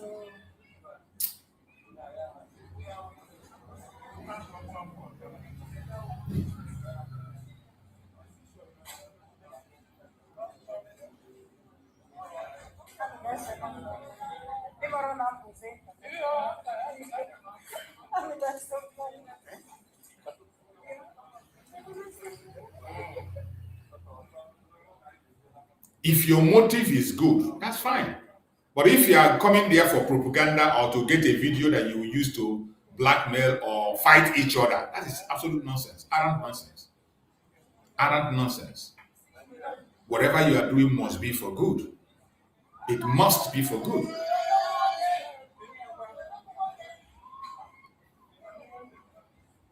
And he left.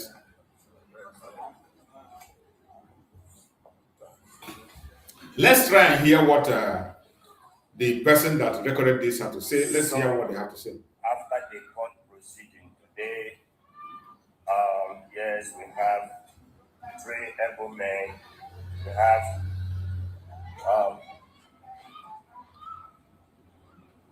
so we have the CHUKS and Honorable Iwuze. Do you people have, first of all, let me start from our Honorable, because we'll be leaving very soon. Do you have anything to say, one after the other, please? Yeah, Go thank on. you, Honorable Smile. What another day. What another day. Everyone is overcome with emotion. Because for the first time, these so-called prosecutors were able to hear what they have never had.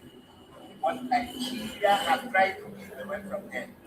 Our Prime Minister opened his statement today, went through history of systematic annihilation, systematic killings of Biafrans in the history of Nigeria. Today, you could feel the air, you could feel the density of the air when our Prime Minister started speaking. And today, the world once again, Finland have come to know what they never knew before. Our Prime Minister, oh my God, oh my God, when gonna grab this year, and myself, continue the walk because I'm large babies, I start my journey back to Australia, but I'm going with confidence. I'm going with absolute conviction that victory is sure. And I want to say to Finland, after this, you be the next to acknowledge and respect and recognize Biafra. Because if you miss your chance, you will blame yourself. They won't. Thank you so much, Honorable Iwuze. The most important thing I understand today that makes me so happy is when Prime Minister gave his revelation about Nigerian civil war. That broke down the judge, and the judge was completely distracted. He was confused. He didn't know what to say. The whole court was completely down. Everybody sees the passion in him, and the way he's presented it is really bringing to the limelight of everything that is happening in Nigeria. That shows that Nigeria is really I don't know how I define it. It's not a human being. It's a country of cows. Today, we are so much happy. All his defense, his importance, and the way he put it was happy. Thank you. Wow. Today, we are not there. Not in this time. Today is not a day for us. It's a day to we cannot let anyone take our rights away. Never. Our people has died in wrong. And the silence has become so much that it became another thing. All I want is today, in the history of mankind, I've never seen a man that from the head to the toe, he never reached anything. All he was doing from the beginning, even before Nigeria was created, till date, he gets it from I think one by one to the judge and to the world. And to say that indeed, Mazina the was really a prophet who said that go and listen to what he said.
Simon, what can you say of what happened in the courtroom today?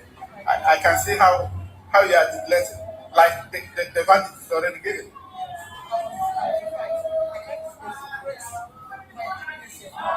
I'm so happy for the world, more especially Finland, to know about our history.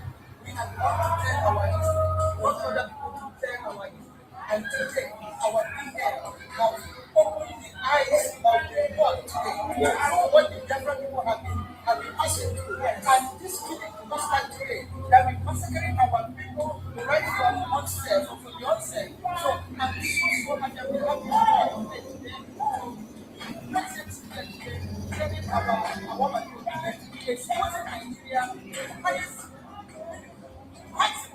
Thank you so much. I'm very, very happy. Thank you so much.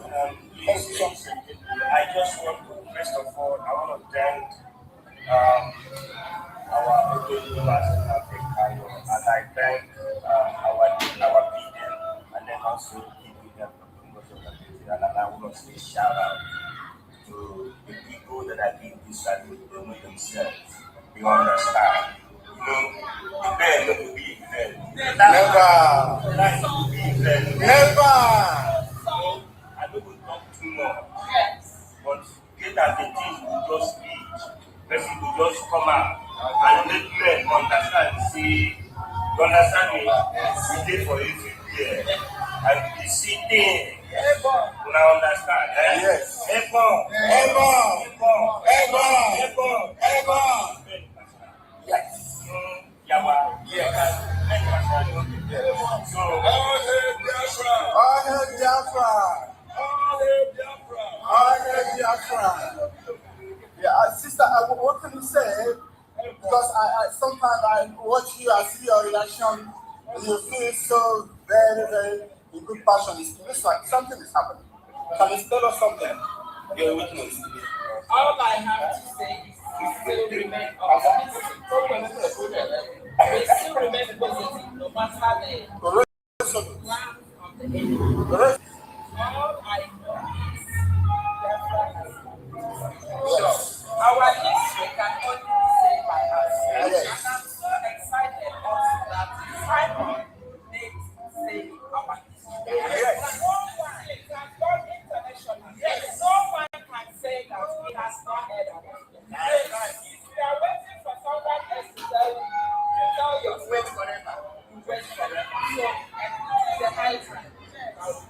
But God is on the truth. Yes. We are living inside. No matter what. Thank you so much.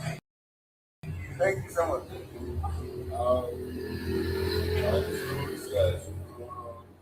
Our people like Back up.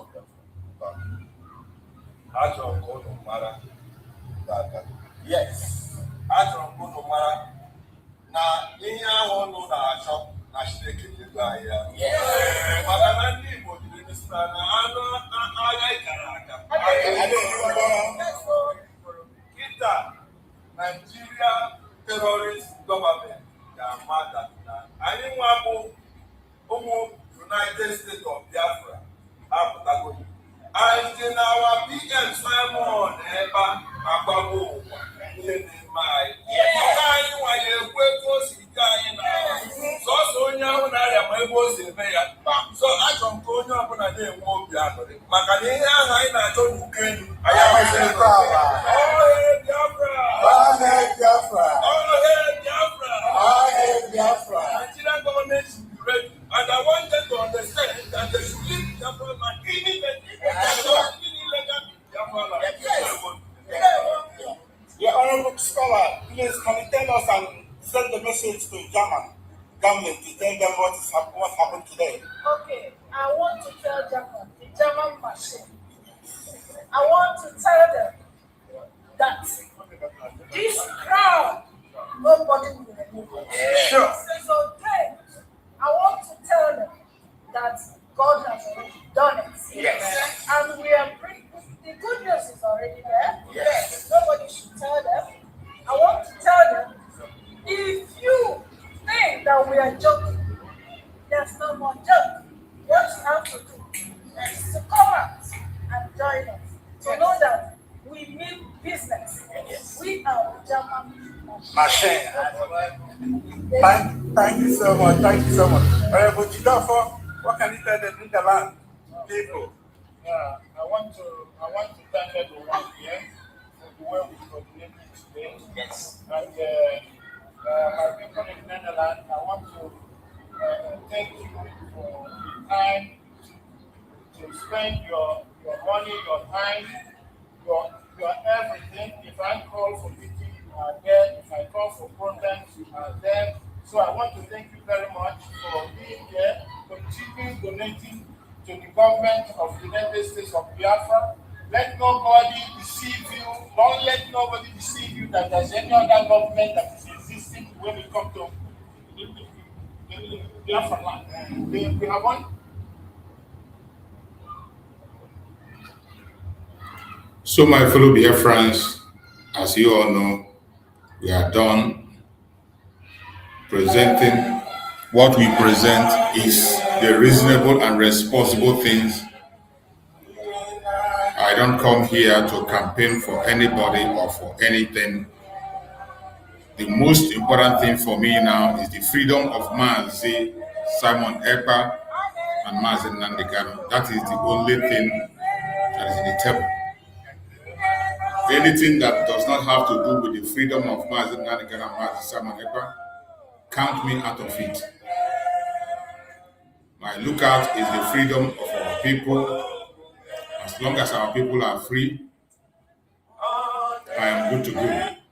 So those who are busy pushing their propaganda machine and all that, with their different motive, it is up to them. I don't belong to any group. I will not belong to any group. I am for Biafra and Biafra alone. And I support our supreme leader, Mazi Nandekano, and our Prime Minister, Mazi Simon Ekpa Njoko.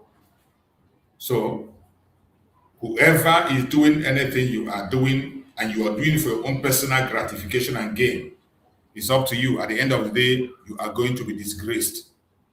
My joy is that from what I have seen so far, our Supreme Leader Mazi Nandekano is more than competent. It might take time. It might take time, but it will happen. Just like the case of sacked XDOS.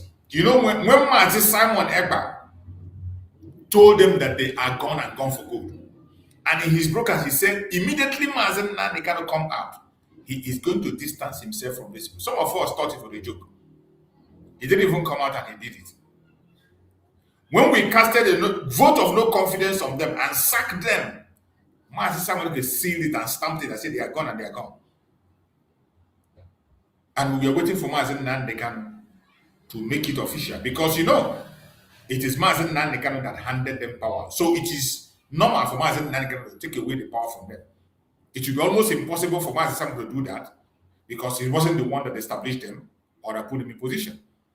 So, but when it was time, Mazi Nandekano announced the expulsion of the XDOX, and they were gone.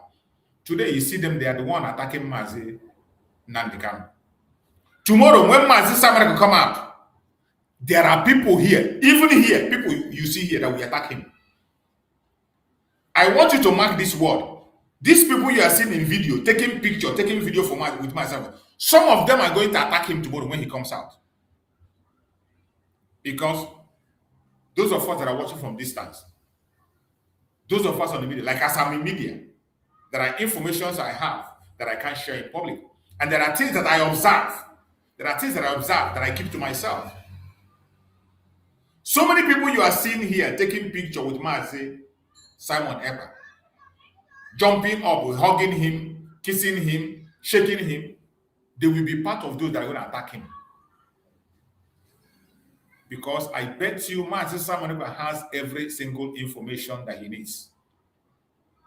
He has every single information he needs, and he knows where to start. So why not be patient? Just be patient. When he comes out, he will lay down the carpet for all of us to march in and follow. Whatever the structure he put, we follow. How many days more? Just few days more. Just have patience. Why are you still so busy in advertising yourself, in talking about this and that? It's not necessary. All this nonsense are not necessary. For me, the only thing that matters to me now for Biafra is unification. Unification, not just in people under Mazi Simon Ekpa, unification of the entire Biafra structure. Because already, Mazi Nnamdi Kanu and Mazi Simon Ekpa, they are unified. They have never left each other. Even now, their bond is stronger than before. Some of you don't know that Mazi Nnamdi Kanu is reaching out to Mazi Simon Ekpa. And Mazi Simon Ekpa is reaching out to Mazi Nnamdi Kanu, even at that now. Some of you don't know. Some of you don't know. Some of you do not know. So my own concern and look at now is the unification of every one of us. When I look at the current DOS and what they are doing, I don't have any problem with them. They are focused on their responsibility to sanitize IPOB and put it working. They are busy on that. So I don't expect them to do much.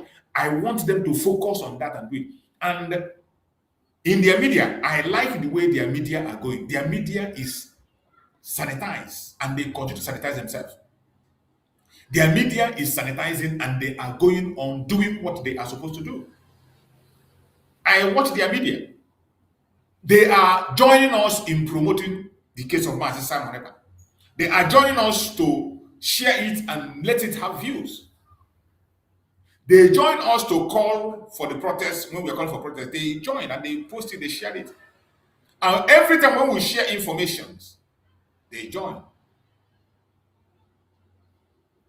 They do it. So when I look to their format, I have an open hand and open arm for everybody. I see that they are open and they are ready to mingle. All we are waiting is for Mazi Simon Ekpa to come and give the final order. The only place we have disorganization now, we are so disorganized, is people under Mazi Simon Ekpa. They are more than disorganized. The people under Mazi Simon Ekpa are still very disorganized. They are still chasing shadow. The same thing that DOS we are doing. DOS we are busy giving themselves title and name. While the people of Biafra were hunger for answers and answers. Why the people were hungry for answer? The DOS was busy looking for position, attacking Mazi Simon Ekpa, looking for who to sack and who not to sack. When people were busy seeking for answers, asking questions, DOS, sack DOS, they sacked DOS by Mazi Nnamdi Kanu. They were busy doing something else. And that was when Mazi Simon Ekpa won the heart of Biafra, because Mazi Simon Ekpa was busy giving answers, consoling Biafrans, doing what needs to be done. But you look at the other side, they are playing around, they are dancing around and talking about meaningless things. That was when Mazi Simon Ekpa defeated them. Today, I still see the same thing today. People under Mazi Simon Ekpa are very disorganized. Every one of them is still pursuing personal gratification. Every one of them is just looking for visibility where visibility does not exist. And I repeat again, you cannot be so industrious and more popular than people who have come and gone. We have seen many actors who played a major role that made us to get where we are, but today they are nowhere. Today they are nowhere. I don't want to begin to call names. There are people that have played major role, hold better positions, respected. But when they walked away from the line, they were shown the door. And when you are shown the door, it's either you go to social media and begin to rant, or you respect yourself. So all these things, all this show of muscle, oh, my group is better than this group is better than, we are the one, come and contribute, rubbish, arrant nonsense. They are all nonsense, rubbish. For me, as I'm here, I show videos from all angles, from all corners. Anyone that comes to my way, I show it what is happening in Finland. The most important thing is getting information out. I show video. Some will be angry and say, oh, why are you showing video from this people? Why didn't you show the one we did? Why didn't you show our own? It's up to you. You can go and grab a Hawk Transformer, or you open your own platform and show what you want to show. You can open your own platform and say that your own platform is just to show your own group. No problem. It is your right. It is your right.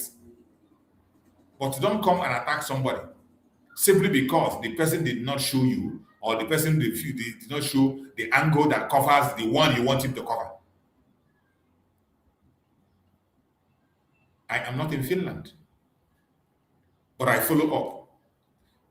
I work based on information. And as I said before, most of the time I speak, I follow what the technical team is presenting. More especially Dr. Masanga.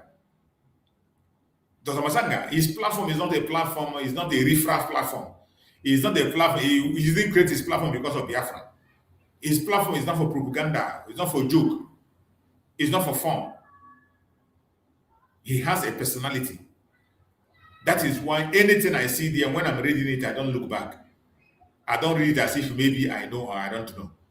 I don't care what you want to believe. Believe what you like. If you are fighting with anybody, because you hate somebody, and then you begin to disregard or begin to talk down on what the man is doing, a genuine work he's doing. It's up to you. You are entitled to any nonsense, anything you want to do. It is your business. That's none of my business. But for me, my duty is to continue to touch important information that need to be touched. Like today, when I come back in the evening, we are still going to get update deeply, because today is a very, very interesting day. Mazi Simon Ekpa today, by his own self, without interruption. Yesterday on was just a response. What he was doing all this while was just a response. Where a question is asked, he responds and makes it. But he's going to make a strong argument today in the court. And I strongly believe, I'm not afraid of what he will say or whether he can be able to do. He will do more than we even expect. But in the midst of all this, every one of us should be praying. Put your chaplet in the water and continue to pray. It is not yet over until it's over. Some of you don't know the people we are up against. The people we are fighting, the enemies we are fighting. Some of you think it's a joke, right? It is not a joke. The enemy we are up against, they come from all angles, from all corners. They have their sponsorship from all corners.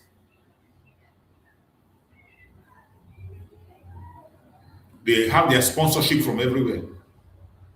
So every one of us must be very, very careful. What do we have? Only thing we have is CHUKS SURVIVAL. We have CHUKS SURVIVAL on our side. And we believe by his grace that everything will turn around for our own good. The grace of CHUKS SURVIVAL is what we have. Nigerian government have the money. They have the connection. They have the people different way. They have blocked everywhere. They can use money to buy anything buyable. Anything more money cannot solve, more money will solve it. In this term of Tinubu, they are busy to sell Nigeria to stop Biafra. So that is why in every step, we must not go to sleep. It is not over. If you are a Christian, continue to pray. Add fasting to your prayer. If you are a Muslim, pray. If you are a Jewish person, pray. Pray the best way you can. If you are a traditionalist, pray in your own tradition. We need prayer. We need fasting. Because some of these things cannot go without fasting and prayer. The battle we are fighting is not just physical. And the people we are up against, they will do everything they can. I say everything. They will do anything and everything to destroy what we have fought for. They will do anything and everything to see that they destroy what we have fought for. That is why we must not lose our guard. as they are in Finland. You see the IPOB in Finland testifying against Martin Simon Ekpa. You saw the video I played yesterday of Barrister Maxwell. Barrister Maxwell report that he made. How Nigerian government are treating Biafrans. Is it Martin Simon Ekpa that is doing that? But somebody is in Finland testifying against Martin Simon. I want us to watch that Maxwell video. I played it yesterday. I want us to watch it again. Let's hear it. This is what Nigeria is. Because you know, people are watching, even those who are not Biafrans. So, good morning. Let them watch. I just decided to make this video now, believing that this video will get to the president, it will get to the attorney general, it will get to the CJN. And because we cannot continue in this way. In the first instance, there are a lot of things that are happening in our judicial system against the Igbos. Yes, I want to say against the Igbos. Some Igbo guys were arrested from the southeast and they were dumped at Wawa Barak in Kainji, Niger State in the name of being members of the IPOB, being members of the DSN, without proper investigation. Innocent persons. Now, I gave you a story one day about one Chidebere Ejefu and one Chidebere Ejefu. How that young man was arrested from his house at Owerri.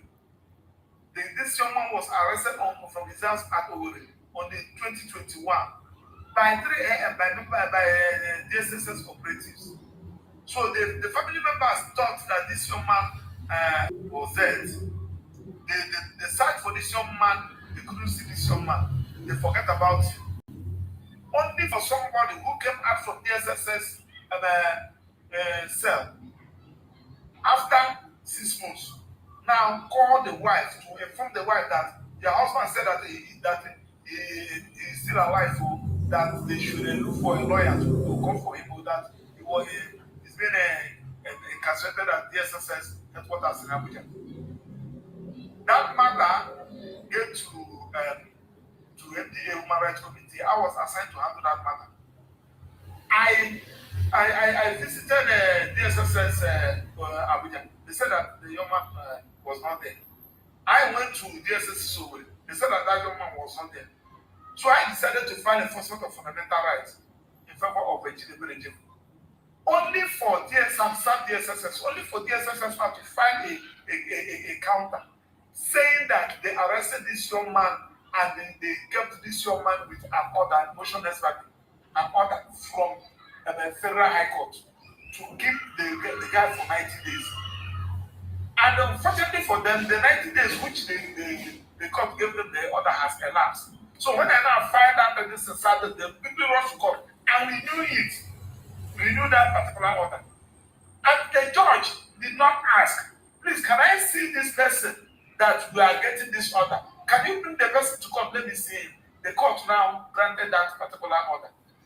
It was when we now filed the enforcement of fundamental rights, and the matter was assigned before another judge. And the judge, looking at what they filed and what we have filed, the judge gave this judgment.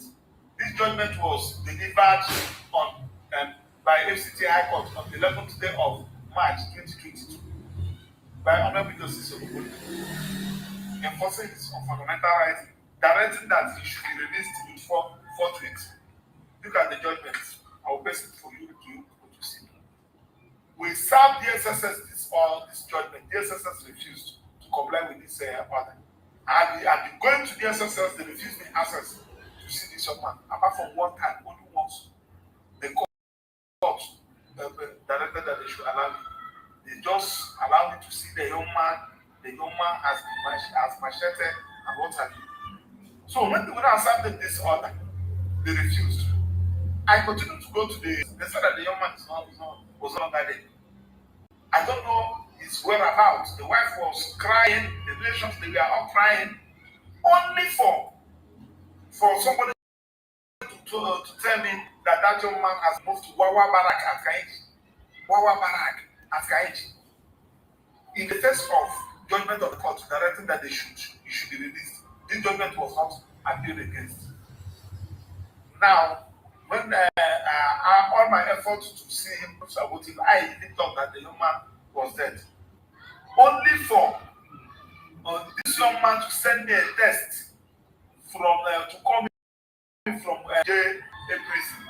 That was yesterday through their welfare officer. That was 3 days ago, saying that they have moved him from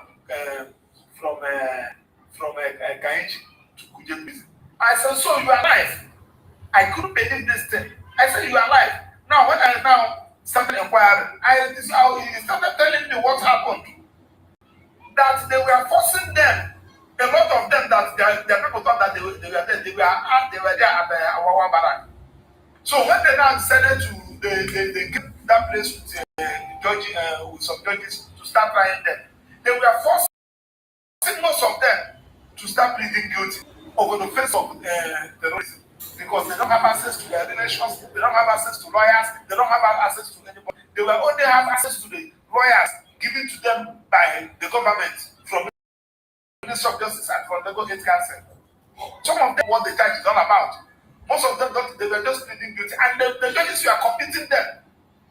So, reaching on his own, Chinebre said that that he's not going to plead guilty, that he never do anything, that he don't prefer to die. Why should they force him to plead guilty?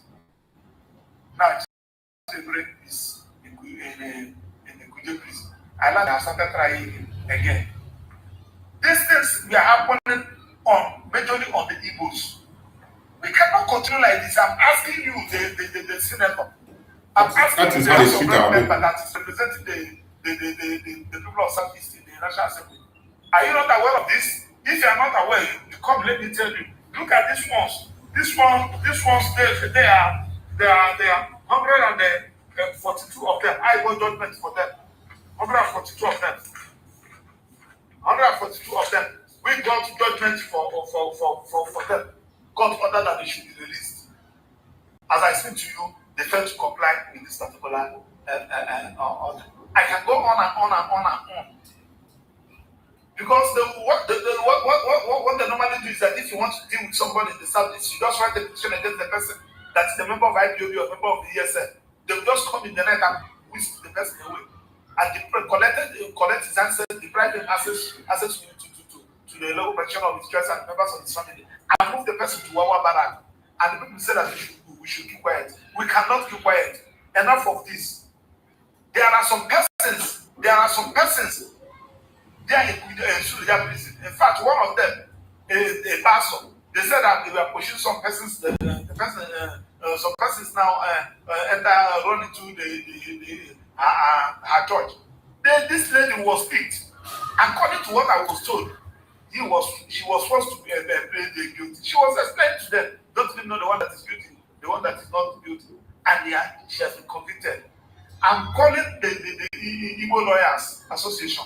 I'm calling the Igbo traditional rulers. I'm calling Igbo religious leaders. I'm calling the Igbo political leaders.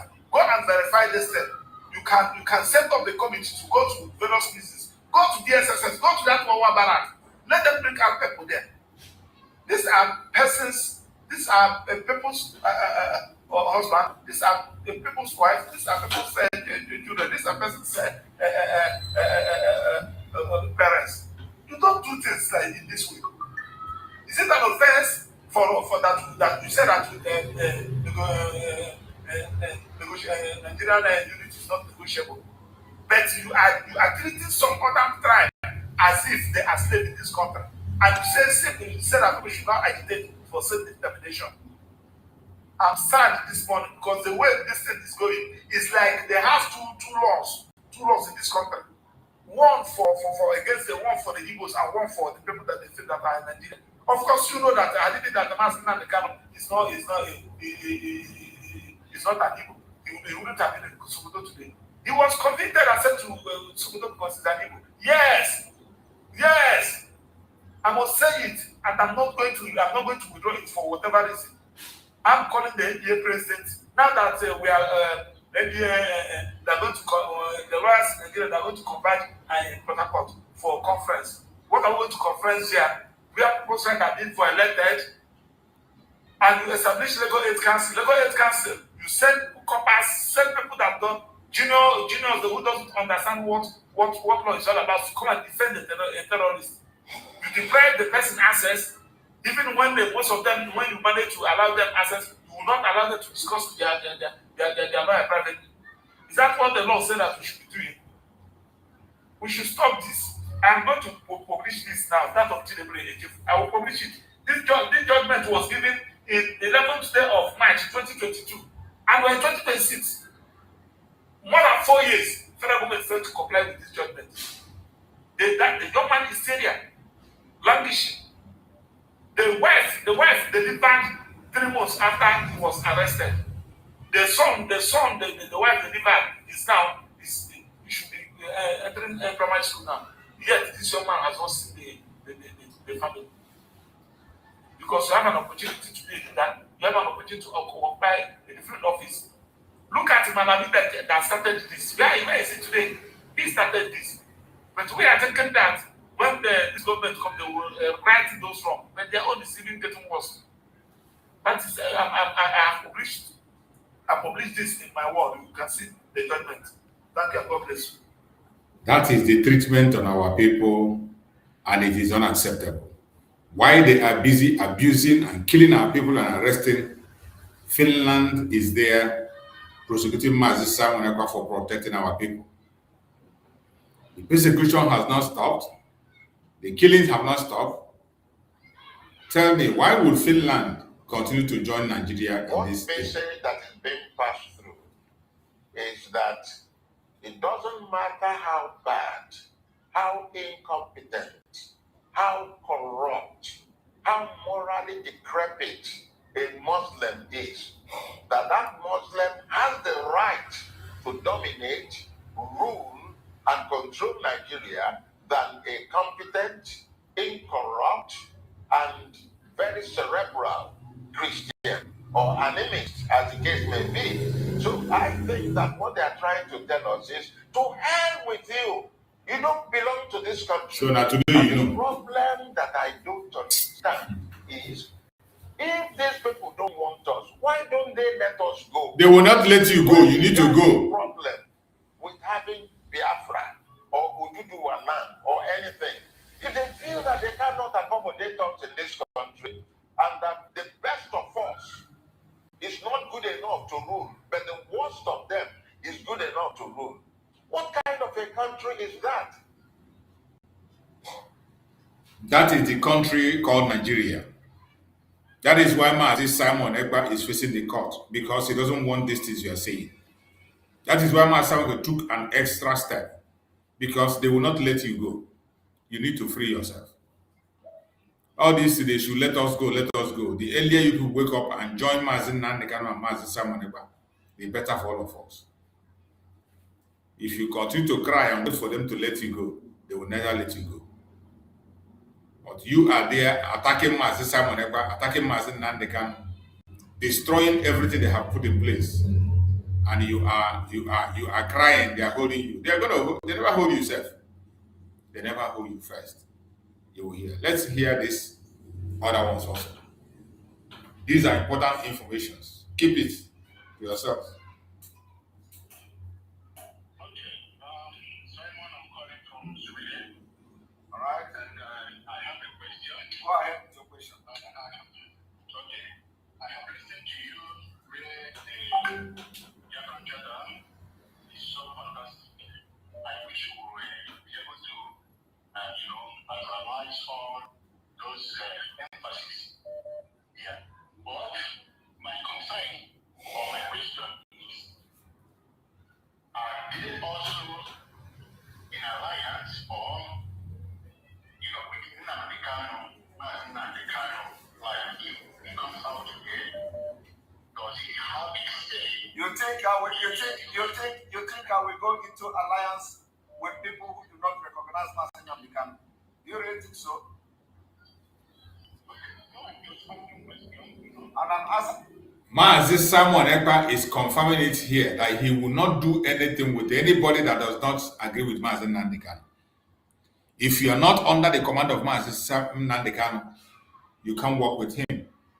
And he will not work with anybody that is not under command of Mazi Nnamdi Kanu. So when I'm talking about this issue of unification, the unification started a long time ago. It is not for them, it is for you and I. You and I. We need to unify. We need to unify and focus on the real project. I'm telling you now, anybody you see, any group you see today that have come to align with us is in line with Mazi Nnamdi Kanu, and they recognize it. Yes. And let me tell you, the Biafra government in exile has been making moves to get to our leader while he was free. They have written to him twice. They have given him proposal.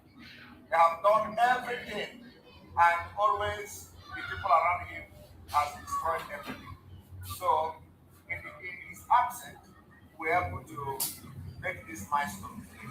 They recognize him and they value him, and they regard him so much. But like I said, every group we have been dealing with are those who regard and respect Mazi Nnamdi Kanu, and I believe that whatever we are doing today is what he appreciates. But because he was surrounded by criminals, we never wanted to see him, and today we are doing that for him. So those gathering of 100 men is not just it's not religion, it's more of a spiritual law. The 100 men does not necessarily mean woman the individual as a person. 100 men does not necessarily mean that we are going to bring Ukichu and bring Ikechu and bring the other person and bring them. No, 100 men could be also meaning that every organization, every group must come together and form 100 people. Like when you read to Barrister your first message today, you understand what he told Barrister for, because I select what I address and I select what I accept from Barrister for. So once the message comes that I know goes very well with what we are doing, I will accept it. But that does not mean that I'm going to say those messages are not coming from me. But Barrister for it is the right of the day to make it very clear that our leaders say we must unite, have unity of purpose under one house. So that's exactly what we have done. So when I say I take word from the heart of our leader, this is the example of it. You have had it. The unification is inevitable. When we talk about unification, it didn't start today, it didn't start yesterday. Mazi Simon Ekpa is working with anybody that believes in Mazi Nnamdi Kanu. If you don't believe in Mazi Nnamdi Kanu, you have no business with you. And when he was making that very program was when he was talking about the Biafra Republic Government in exile. There was already Biafra Republic Government in exile before Mazi Simon formed the one he formed.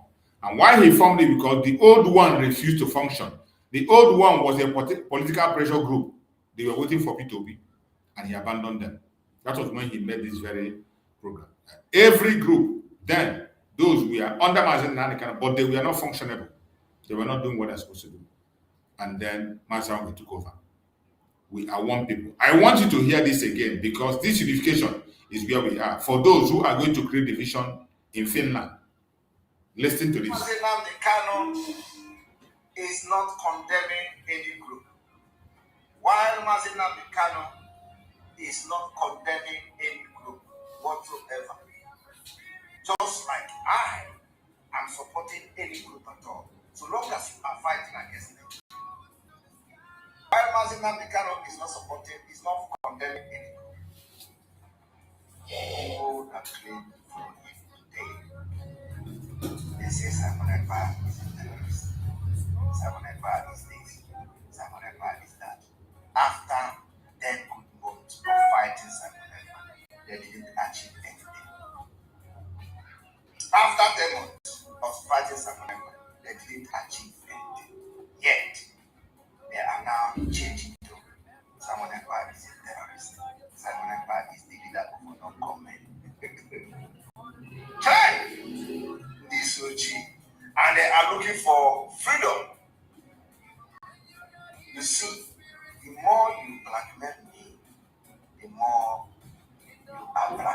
yourself. You think you are blackmailing me. You are blackmailing yourself. You don't know that?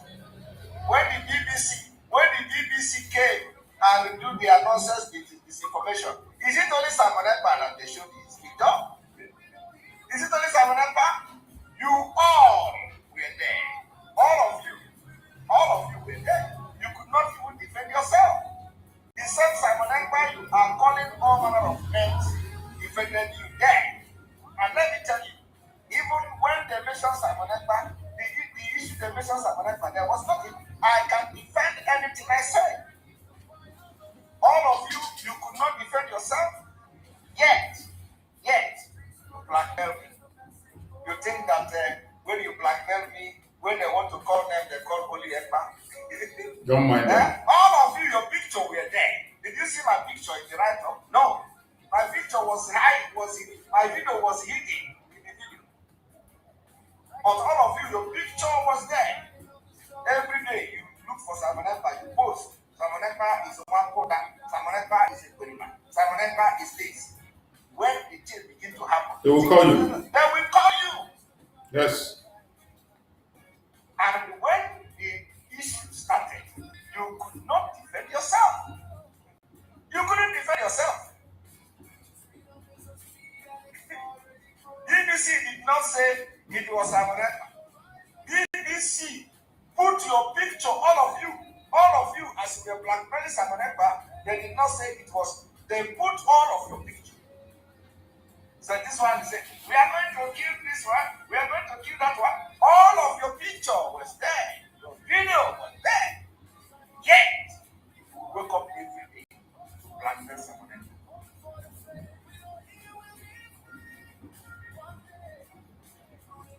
And if you don't, of course, some of you can never live.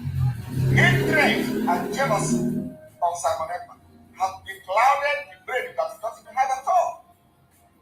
I do not know when they are going to learn. They think when they promote Simon Ekpa by calling Simon Ekpa criminal, BBC will come and say Simon Ekpa. All of you, the more you are calling me a terrorist, the way you are calling me a terrorist is the same thing you are calling yourself. You think when you are a terrorist, oh Jesus Christ, this BBC disinformation should have teach all of you a lesson. You think when you come to social media because you hate me, because you are jealous of me, because you don't like me, you think when you call me criminal, you are going to pay for everything you say. They will pay. You're going to pay. Definitely, they will Carry pay. my name and blackmail. Simon Ekpa is the leader of a non-government. Simon Ekpa is this one. Simon Ekpa is that one. You see the way BBC is dealing with you people. If anything is going to happen anywhere, They will all be dragged into going it. to also be dragged into it. And you can't even defend yourself. For where? It's the body boss. The team Patakas. It's the Pataka.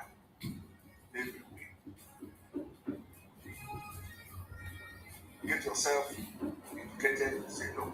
Go to This video is very important Simon and Ekpa. it has a deep lesson. That is why I play it every day. That is why I play it every day. Right? More especially at this point in time of unification. For those who are busy carrying their propaganda, their blackmail, attacking each other, creating group or one group or the other, claiming their group is superior and the other one is not superior. That is why I play this video every day. Those who are blackmailing each other, you are blackmailing yourself. You are blackmailing yourself. That is why I play this video every day. And it answers a question. Every video. That's why I say, join me early. If you have not shared this program, like the program and share it. Click the notification bell so that you will join me early. Whenever I come online, you will enter early. They don't send our notification. So if you do not click the notification, you will not be notified. Touch the notification. Give a thumbs up to the program. Thumbs up doesn't cost money. Thumbs up will not take your data. Just give a thumbs up and share the program in your platform to family and friends, to anybody that's close to you. Share it. Share to even our enemies. Let them come and ask their question. Those who disagree with things I'm saying, if you know anybody that have a contrary opinion that disagree, send it to him. Let him come here and ask you a question. Let him come here, join me live and ask questions. Let's see them.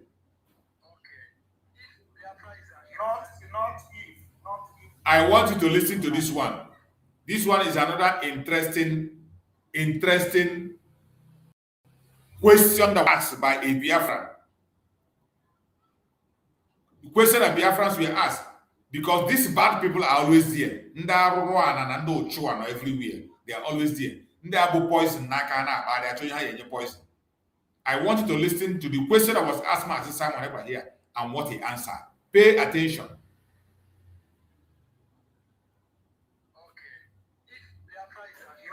Not if Biafra is actualized or restored. Say when. Okay, sir. When Biafra is actualized, Yes. I want to ask if these people that is carrying or tap in the pocket. You see, let me tell you. You see, it is condition.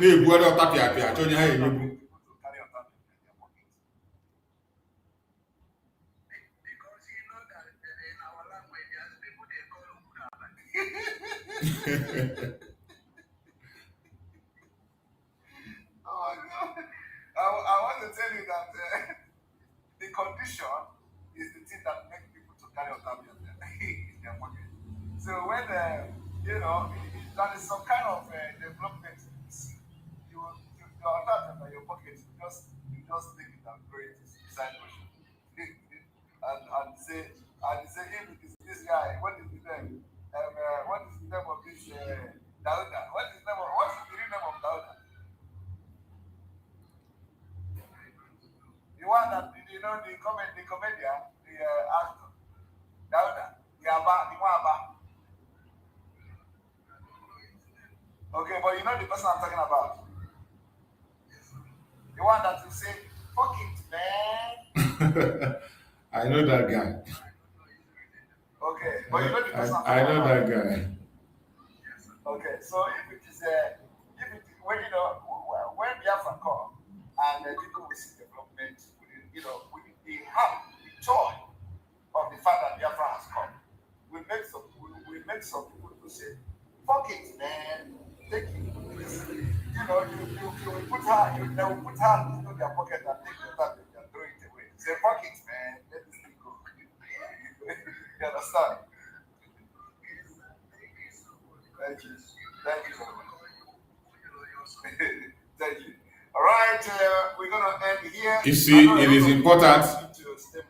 Yes. Master Simon ever answered that question.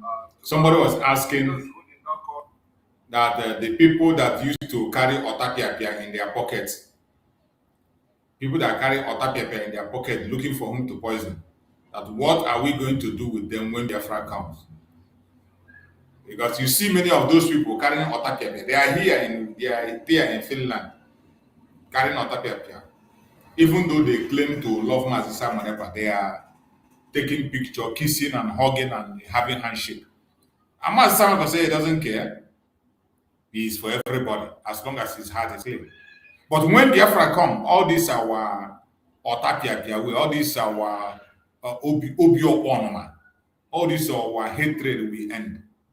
This is one of the things we have inherited from Nigeria. The suffering have taken us so far that we see ourselves as enemies. Everything, we suspect everybody, we suspect ourselves, we suspect everything. It is because of our long stay in the zoological republic.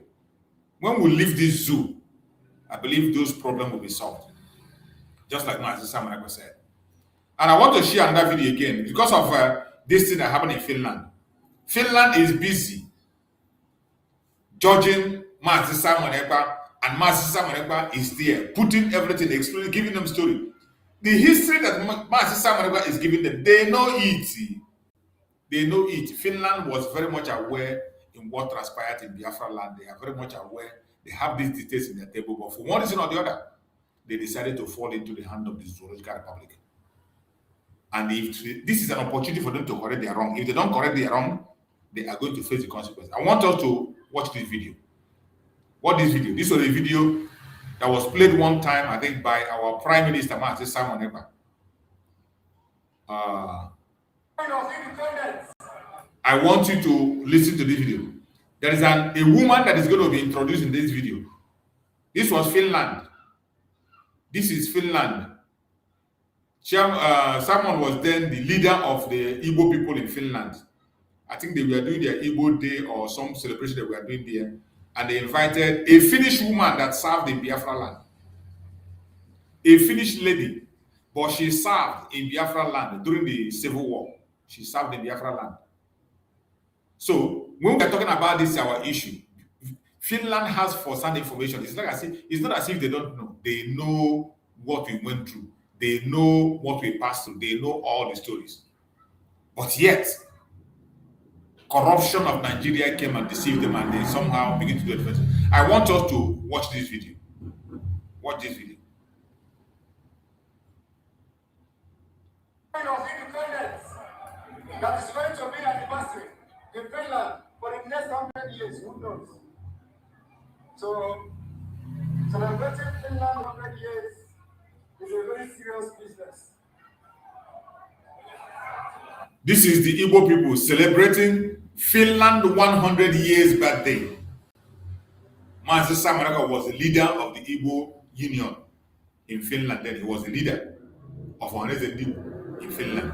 And they were celebrating Finland 100 years. In that celebration, they invited a Finnish woman who served in Biafra land. I want you to listen.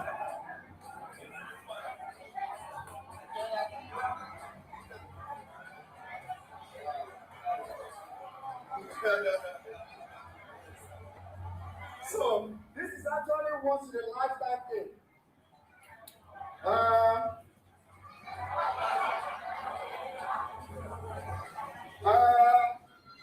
As you may know, most of you Listen. do not know Listen. this woman here. She is a mother, she is a sister, she has been to Biafra land, she has helped the Igbos in the 60s. During the war, she was in Biafra land, and she is a Finn.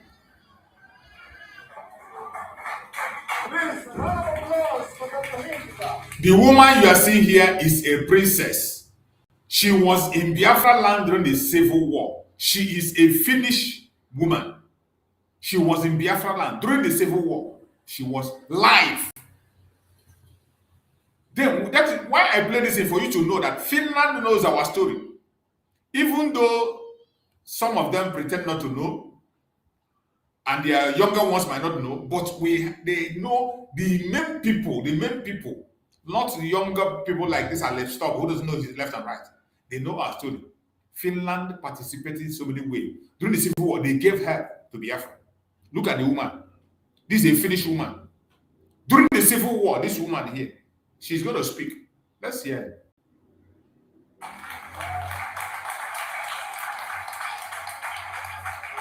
She is one of a kind. When you begin to imagine and you begin to think about the way multiculturalism is being taken very seriously in Finland, even though there are racism which should not be disputed. But as far back as 1960, this young lady you see here was in Ebola as a social worker and a voluntary worker for the Norwegian for the church. Yeah, I'm going to give the microphone to her and she will have maybe a little bit time to just share a little word with us, and thereafter we proceed to continuation of this case. Thank you.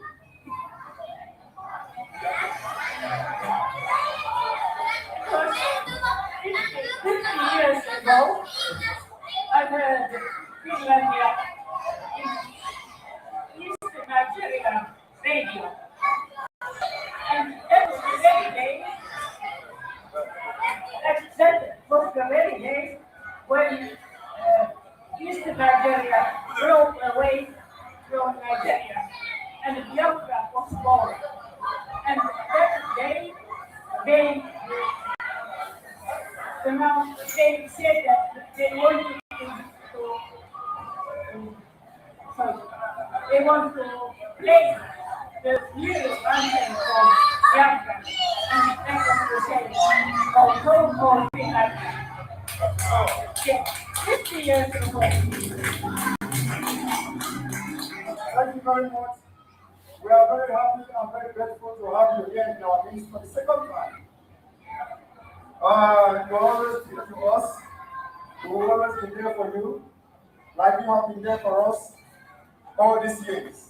For over 50 years, it has been there for the people. It is the time for us to show some appreciation. And we will always continue to remember her so long as we are in Finland. As long as people in our activity continue to exist in Finland, she is going to be by us from now on. Thank you. Now I will proceed to. You see, that woman you saw there, the woman you saw there, is a Finnish woman who served in Biafra land during the Civil War. During the Civil War, she was in Biafra land. She is speaking in Igbo Union in celebration of Finland 100 years. When Mazi Samareko was the leader of the Igbo Union in Finland. So when we are talking, and this woman you are seeing there is a princess. She's a princess. So when we are talking about Mazi Simon Ekpa and Biafra, Mazi Simon Ekpa and this struggle, it is not a joke. It is not a joke. Mazi Simon Ekpa and Finland issue is not a joke. It is much, much bigger than you can imagine. It is much, much bigger than you know. All we are praying is, if not for political interest, economic interest, Mazi Samonaka will not spend a minute in detention. He will not spend a second in detention in Finland. But we know for economic interest, for political interest, they play their game and they work for them. But we strongly believe that in this appeal, things we're going to change, things will turn around. And the wrong that they did will be made right again. My fellow Biafrans, wherever you are watching this program from, we must continue to pray for Mazi Simon Ekpa today after making his speech. We are going to move forward for the next phase, which is going to be on Monday or Tuesday. I'm still going to bring updates. Whatever be the update, I'm going to bring it. I tell you, I will only say verified things that need to be said. I will only say things that need to be said, not unverified, not propaganda or blackmail. Not just because somebody told me something from the, brought something from the court. I said, no, there are information that are classified. There are some that is meant for consumption. There are some information that come, I know that it's for your personal glory. There's some video I know. I know people just do those videos to clarify them, to show people that they are this and that. I don't share such kind of videos. The videos I show are videos that encourages us. The video that promotes our unity. The video that promotes the cause of Biafra. The video that represents Biafra in Finland. If you are doing your own video or you're doing your own information for personal glory, for, oh, this group is better than this group. Oh, that group is the one that clap for this group, don't clap for this group. I am not part of it. We must continue to support Mazi Simon Ekpa, more especially his legal team. Both the ones that are operating from the United States, the ones that are operating from Africa, from Europe, we must appreciate them. And Dr. Mazanga, who is doing a marvelous work, we must continue to appreciate Dr. Mazanga. Dr. Mazanga is giving the case of Mazi Simon Ekpa visibility. For some of you who are not in the media, you wouldn't know what is visibility. You see the way Nigerian government is caging the case, making sure it doesn't go out. They know the implication of conventional media reporting the case of Mazi Simon. They know. And they have bribed all the conventional media not to speak about it. The CNN is not reporting it. BBC is not reporting a high-profile case. High profile on the level of Mandela's case. Yet, no international media is reporting it. It is not intentional. they do it. It is intentional. They know what they are doing. And when we are talking about visibility, visibility is not social media. It is not. It's not you entering your platform or opening. It's not you creating X account, creating YouTube account, creating Facebook account. That is not visibility. There are people that are established on media. There are people that are established online. Somebody like Dr. Mazanga. Mazen Nandekano went to his hand to seek visibility. Martin Simon went to him to seek visibility. And he has been giving Biafra that visibility. We must appreciate him. He is the one today giving the case of Martin Simon visibility. Do you know many popular people that are following him? Do you know many important personalities? Do you know how many presidents, governors, ministers, NGO organizations, ministers and head of departments that are following him? Do you know? You don't know. That is why you are talking down on him. I pray that you grow. When you grow, you know that everything is not insult. Everything is not just talk before you can talk. You don't destroy people's personality because of the problem you have with someone else. Because somebody is promoting because somebody you don't like is promoting somebody. Because of that, then you destroy the image of that person. On something that doesn't concern the person. Your anger doesn't have anything to do with him. It doesn't concern him. You are not paying him. You are not paying him. You didn't contract him. So why are you pushing your anger and ignorance on him? I pray that Chukwu Okikabem will give us wisdom to do the right thing at the right time. We are going to be rounding up. And on rounding up today, we are going to play one of the videos of Mazi Simon Ekpa. At the end of playing one of those entertaining videos of Mazi Simon Ekpa, we play that and we'll play more of one of his messages just to keep our head high and keep memories alive. A lot of things that have transpired in the past, we keep on going back in memory lane to remind Biafrans where we are coming from and where we are going. We must never give up. Join, continue to watch and listen. Those old messages I play of Martin Simon Ekpa. Some of you that are ignorant, when you see that message, you say, why are you playing old message of Martin Simon Ekpa? Why are you playing this? Oh, you want to implicate him. He's going on my field. Because you don't know, you know nothing. Because your brain is empty. Because your brain is empty. Or maybe your hatred and envy is still controlling you. That is why you don't know why I play those videos. But watch and learn. And Chukwu Okikabem will bless you. May Chukwu Okikabem guide and protect every Biafran, wherever you are watching from. Every Biafran that are watching from all parts of the world, I pray that Chukwu Okikabem will guide and protect you and secure you. I also pray for our Prime Minister, Mazi Simon Ekpa. May Chukwu Okikabem guide and protect him. I pray for our Supreme Leader, Mazi Nandekano. May Chukwu Okikabem guide and protect him, secure him, and keep him strong. We pray that victory will surely come. We pray that no matter what happens, that Chukwu Okikabem will take charge. No weapon formed or fashioned against us as Biafran shall prosper. No weapon formed or fashioned against our Supreme Leader, Mazi Nandekano, shall prosper. And no weapon formed or fashioned against our Prime Minister, Mazi Simon Ekpa, shall prosper. Thank you so much for being part of this program, wherever you have joined us from. Like and share the program if you have not done so. And Chukwu Okikabem will bless you. Stay safe.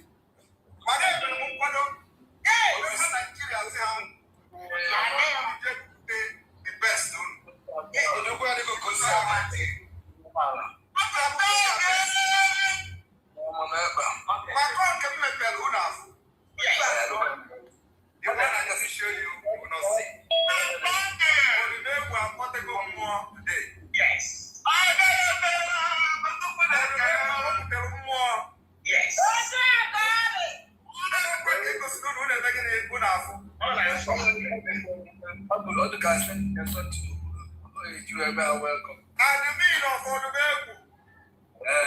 On the Pumabakebo. Never Mabakebo, you prove good at now. It's a real idea. I'm a full passing. I am where's the gate at now? Every day, you get people. Hey!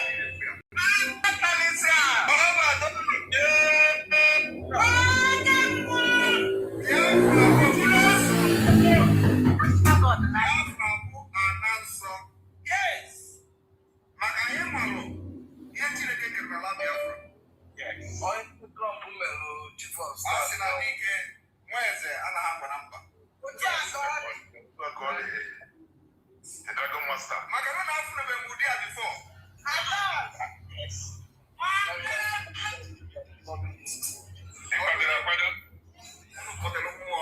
Yes. From this single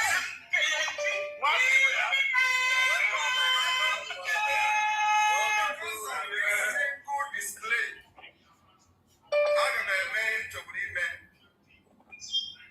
In 2 months to come.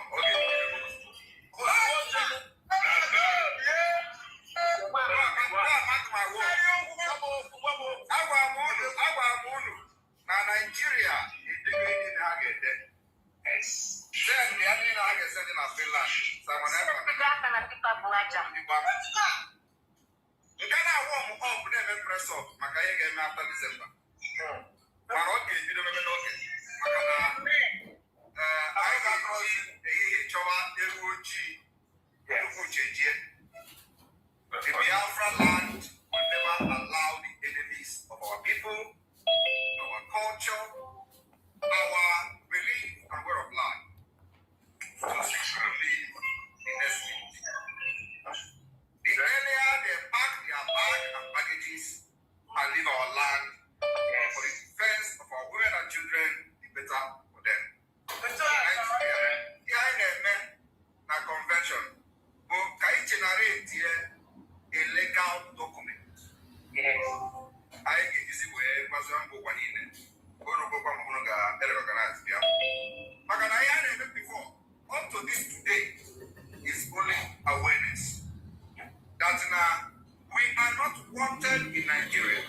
Yes. It is only awareness that Nigeria was not created to favor every indigenous person within that Niger area. And so, it is for the best interest of everybody that we go our separate ways to develop ourselves in the best way possible. So we can value and recognize our culture, our differences, and develop our land, ourselves, and compete among nations. Where criminals and fraudsters will not be vying into positions with the money they steal from America. That is what we're fighting for. Yes. All of you remember those who promised to bring 25 kilos cars to kill our people in Biafra land. They are all involved in the internet scam. Yeah.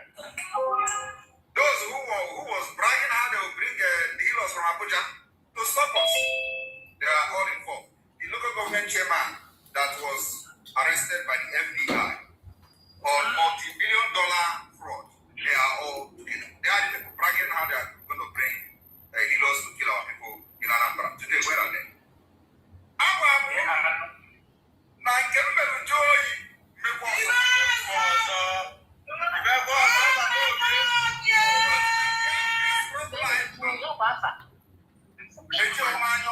Biafra, I don't want to end this fight. We are going to to our next generation. When you want to go, when you see that I hate the organic thing. Or the who point of the today.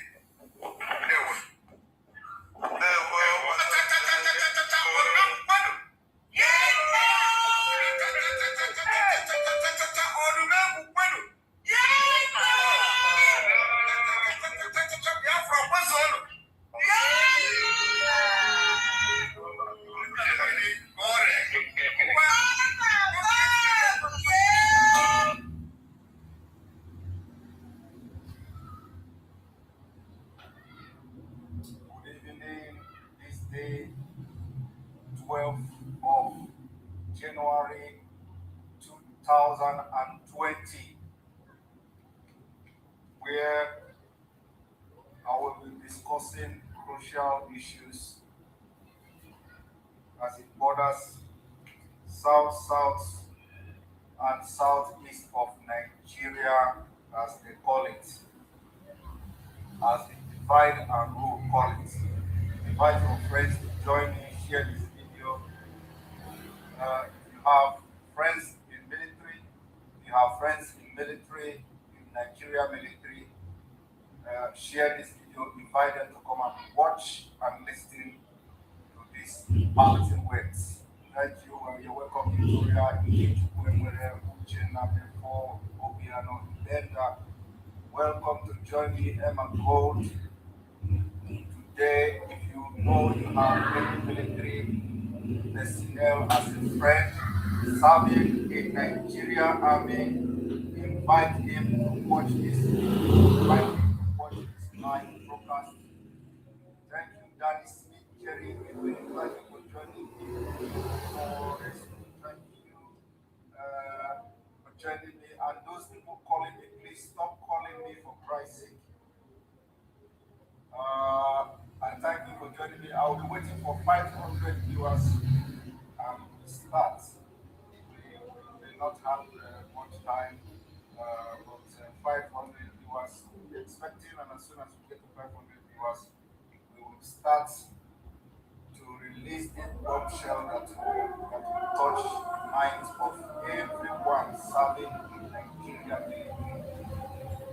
Every mind, every soul, every person will be touched this evening, so that by the time you hear Biafra referendum, by the time you hear people chanting Biafra, you will take your AK-47 and hide it.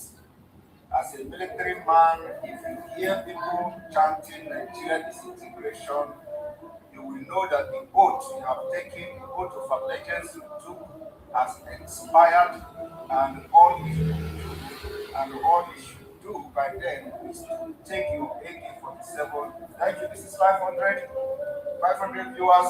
You're welcome this day, 12th of January 2020, where the awareness for Nigeria disintegration and awareness for Biafra restoration continue. Today I am going to discuss the security issues as the border of South-South and South-East, as they call it, which are Biafra land. So in conclusion, the South-South and South-East are Biafra land, and today I am going to discuss the security issue as it borders on them. When all of us know what has happened in Yoruba land, the Yoruba land was the main target of this jihad, of these terrorist herdsmen sponsored by the North and the Nigeria government. So the Yoruba has come and they have done the needful as we cried. They listened, the elder of Yorubas, they listened to our cry, and there is need for them to set up the security outfit called Amotekon, which has sparked a lot of controversy, a lot of criticism, only from the northern Fulani people and the federal government controlled by terrorist Fulanis. Only them are criticizing Yorubas for setting up this commendable security outfit to combat atrocities that has been happening in Yoruba land, to combat the crime being sponsored by this present government that has seen the leader of a very, very daughter being murdered in cold blood. And that was the first thing to ever happen in Yoruba history. For a daughter of a very, very leader, a Yoruba leader, to be murdered, and nobody was held accountable, nobody was arrested in Yoruba soil. And these are one of the things that has happened, a lot of atrocities you cannot even mention that has happened in Yoruba land. Mostly people are coming to Yoruba land to set up their own security group. But that has put into rest now, because the Amotekon, I believe, and I have so much trust in them, will do the needful. Now we are focusing to South-South and South-East, as the threats will now increase in the South-East and part of South-South. From our own intelligence gathering, there are a heavy presence of Fulani militant group in Benin, in Edo State, part of Edo State forest has been invented by Fulani terrorists, jihadists. They are focusing on the south, and southeast of Nigeria, and from our intelligence, they are multiplying now. Just within 2 weeks, they have increased the number in those states.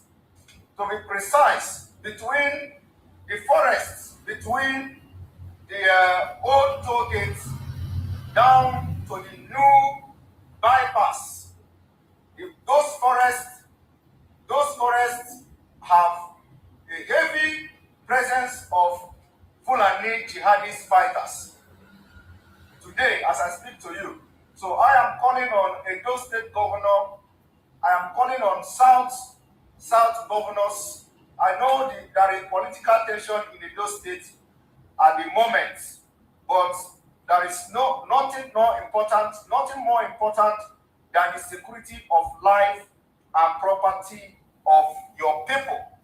So, Edo State Governor, I am calling on you with your counterpart in the South to go into action and set up your security outfit in South, especially the Edo State now is under fire.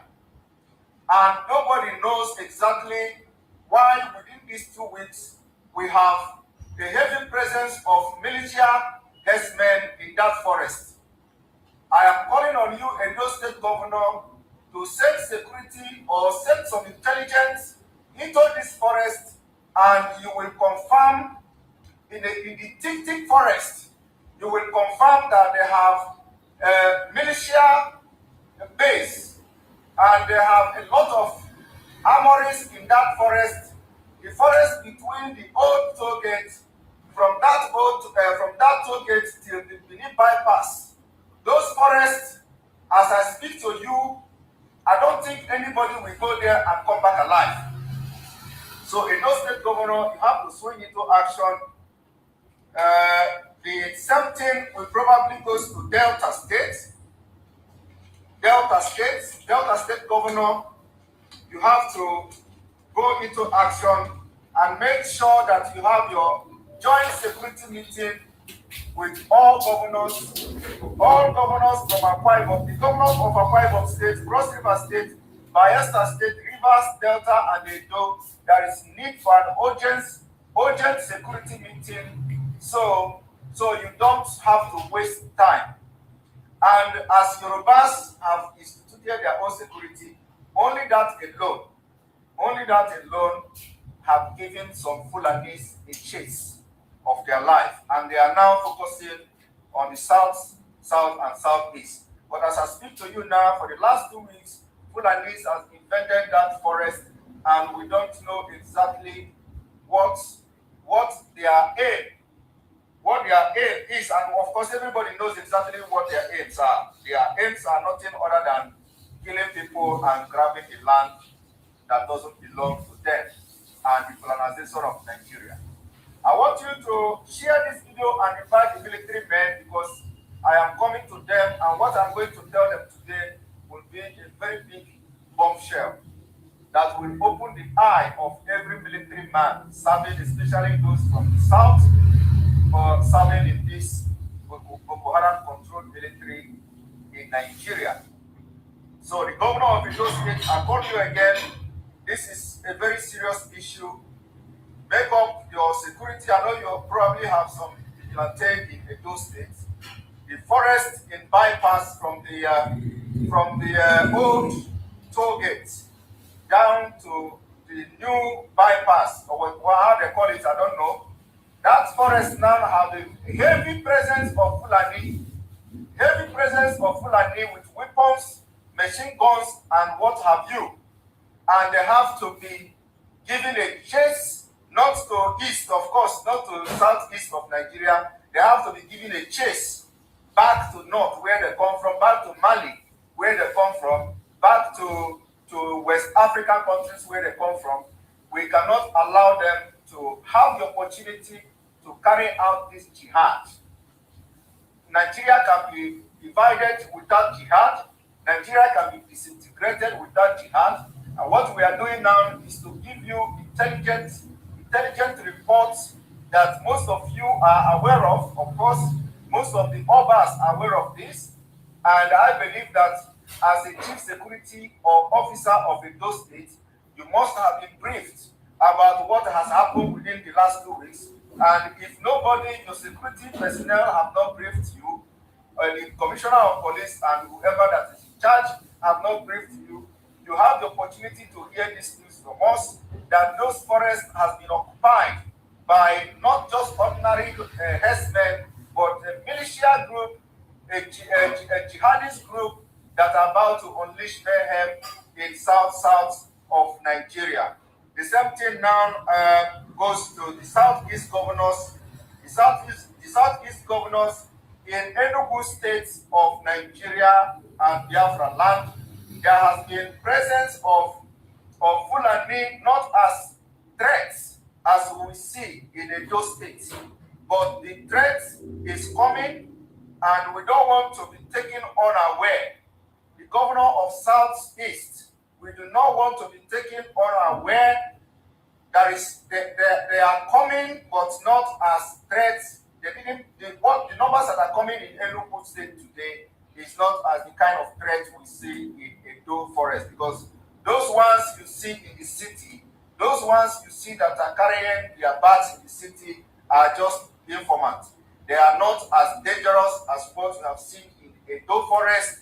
One from our intelligence gathering, what we have seen in Edo Forest is very frightening, and it is time you people join hands. It is not only the South governors, it is not only the Edo State governors of Baseki, it is not only him.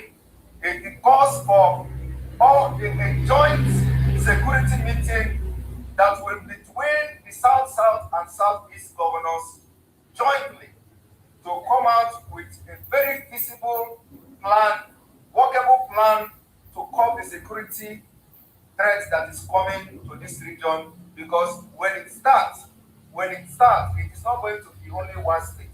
It is going to spread like a wildfire, and we don't want that to happen.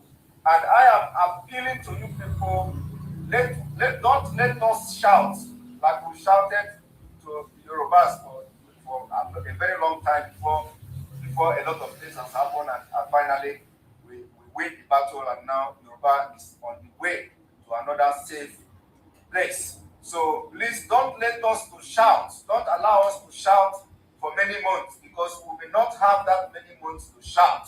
We don't have many months to shout.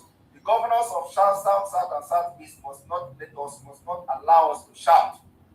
Ebonyi State Governor Governor Umahi also should swing into action, because from the intelligence report, there may be an upsurge of Fulanis in Ebonyi State.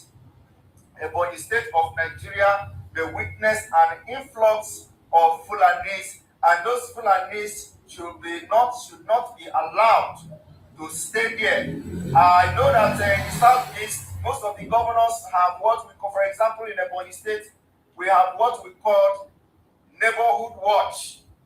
The neighborhood watch, the governor of Ekpa State, they must make sure that this neighborhood watch is upgraded immediately before we start to talk about instituting a regional security 24 hours, whatever it is going to be called, like the Yorubas have done.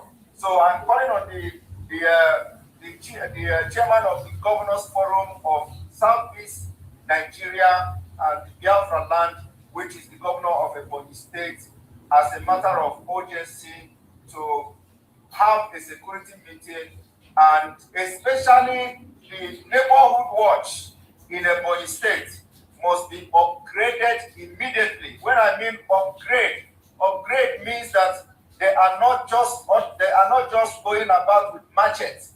Upgrade means that you need to upgrade them, because if you have given them the power for security and life of people in the villages, you must be able to provide them with firearm. I am talking about firearm. I'm not talking about, when I say upgrade means that you need to upgrade them to start having firearm and not just machete and those calling me should stop calling me, please. Not just firearm, ordinary firearm. I mean, you have to upgrade them, upgrade the neighborhood watch in a body state, and let them start carrying firearm. And make sure, since you have trusted the life of and property of people in the rural area and the villages in the body state, even in urban area, you have to also make sure you trust them and upgrade them with firearm, because I know the Southeast governors, before you people play all the politics that is coming in this security, in this judge security outfit that we are calling for, before you finish your debate and all your politics in it, it will take many months. So we don't want that. We don't want to take that kind of risk in a police state. I am calling you to upgrade the neighborhood watch in the police state, upgrade them, so that it is not only machete they have, and of course they have to, if need be, they have to work closely with the police, but make sure that police is not prognosing into whatever they do, especially when it comes to Fulani, when it comes to the terrorists and jihadists that are coming in Ebonyi State, that will be dropping in Ebonyi State, as we know, from next week, an estimation of next 2 weeks, the Ebonyi State will witness a heavy presence of Fulanis, and nobody must allow these people to spend even one night. They are not Nigerians. They are not Nigerians. Nobody from Kano State is coming to look for a place to stay in Ebonyi State.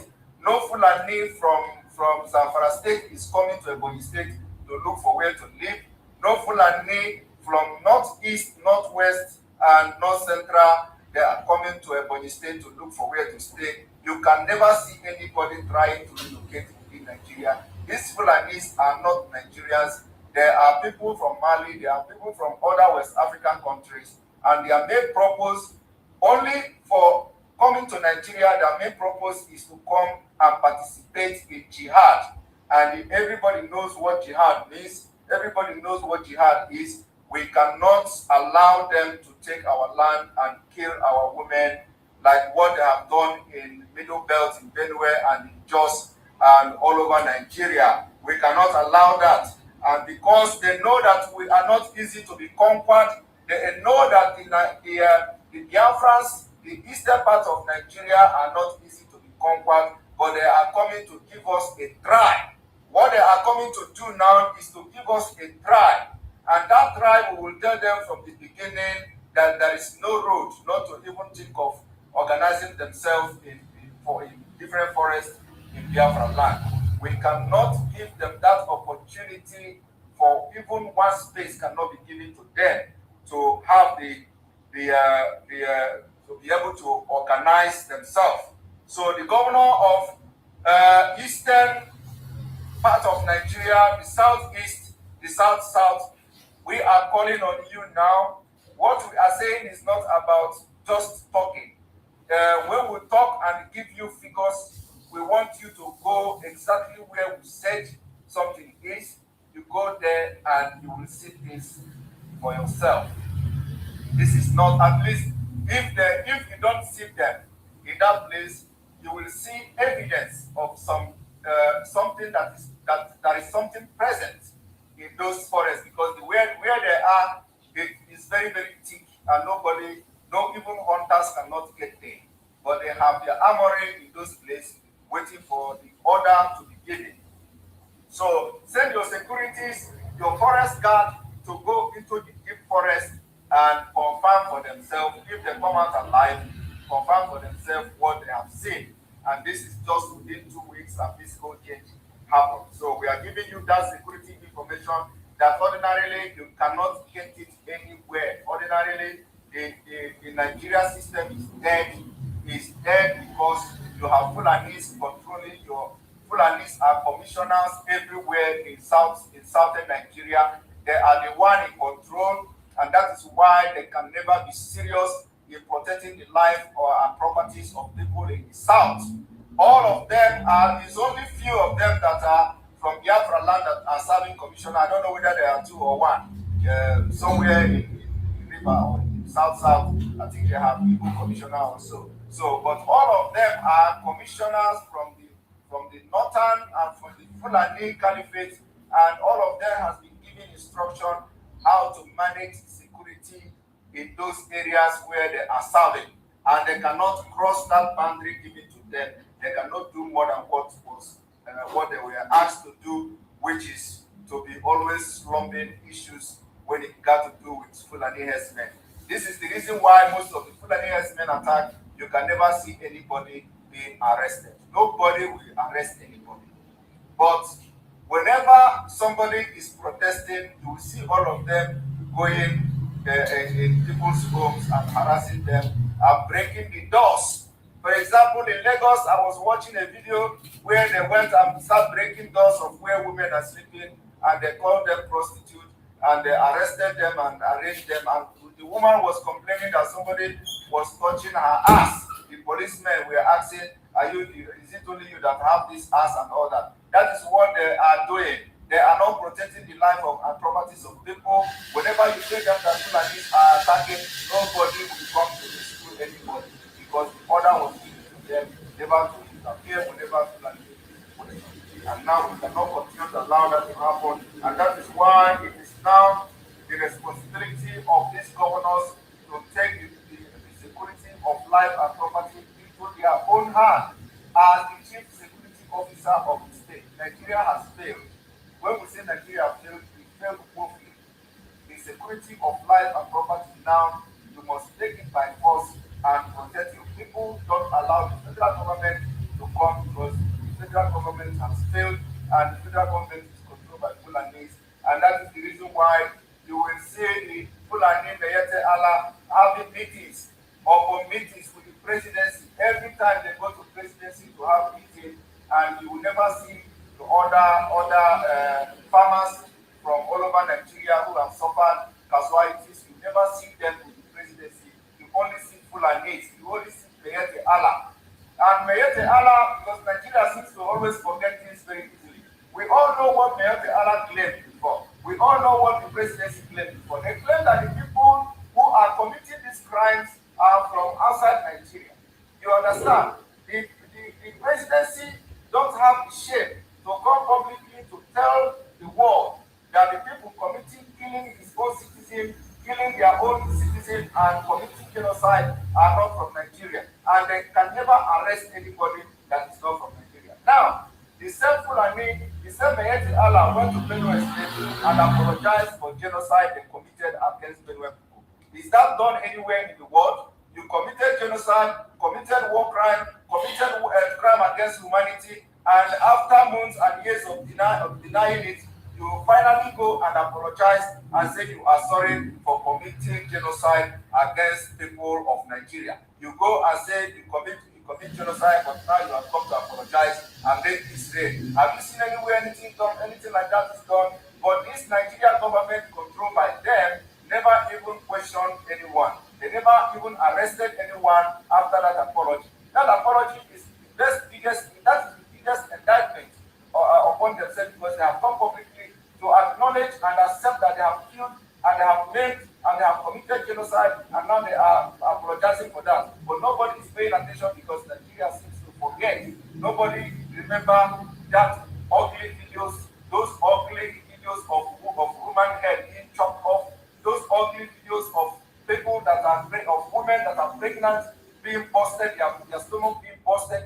Nobody is remembering the pictures of innocent children being caught with cutlass and machete. Nobody remember all those. Nobody remember it anymore, because of hunger they planted in you, in the system, that everybody is hungry and nobody is remembering issues and incidences as they happen. Those pictures, I will start to publish them to bring your memory back that this Fulani herdsman has committed even the unspeakable crime they have committed in Nigeria, and today nobody has proscribed them. Everybody has shouted, everybody has been shouting that Fulani should be proscribed. Everybody accepted that these people are terrorists. They should be proscribed. But who is hearing that cry? Nobody is is hearing that cry because they have the three arms of government. They have the judiciary, they have the police, they have the DSS, they have the army, they have the Air Force, they have the NPA, they have all the military school, all the police school, they have it. So nobody will proscribe them. The CGN is their member, the Attorney General of the Federation is their member, the Chief Judge of the Federation is their member, the Minister of Justice is their member. So nobody is going to proscribe them until Nigeria is disintegrated. And the only way we have to show them that Nigeria has started disintegrating is by setting out our own security outfits to combat them, to stop them before they come, because they are coming already. So we need to stop them before they come. Now, to the soldiers, that is for the South, because we don't have much time. I want you people, we have like 1,400 viewers. I want you people to have peace and have short time to listen to this mind-blowing information.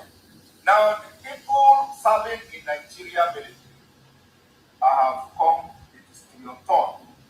Those of you serving in Nigeria military, when this Biafra agitation is going to take a different turn, a different dimension, you must not be allowed to be used again, because if you allow yourself to be used to commit war crimes like Nigeria is being under investigation now, you will be brought to book at the end of the day. Not only that you will be brought to book, but I am telling you that what we are doing, I'm talking to the soldiers from South, all the soldiers from the south part of Nigeria. South means from Yoruba to Igbo to southern part of Nigeria. All the soldiers from the southern part of Nigeria, this information is for you. You must not allow yourself to be used to commit any further crime against humanity.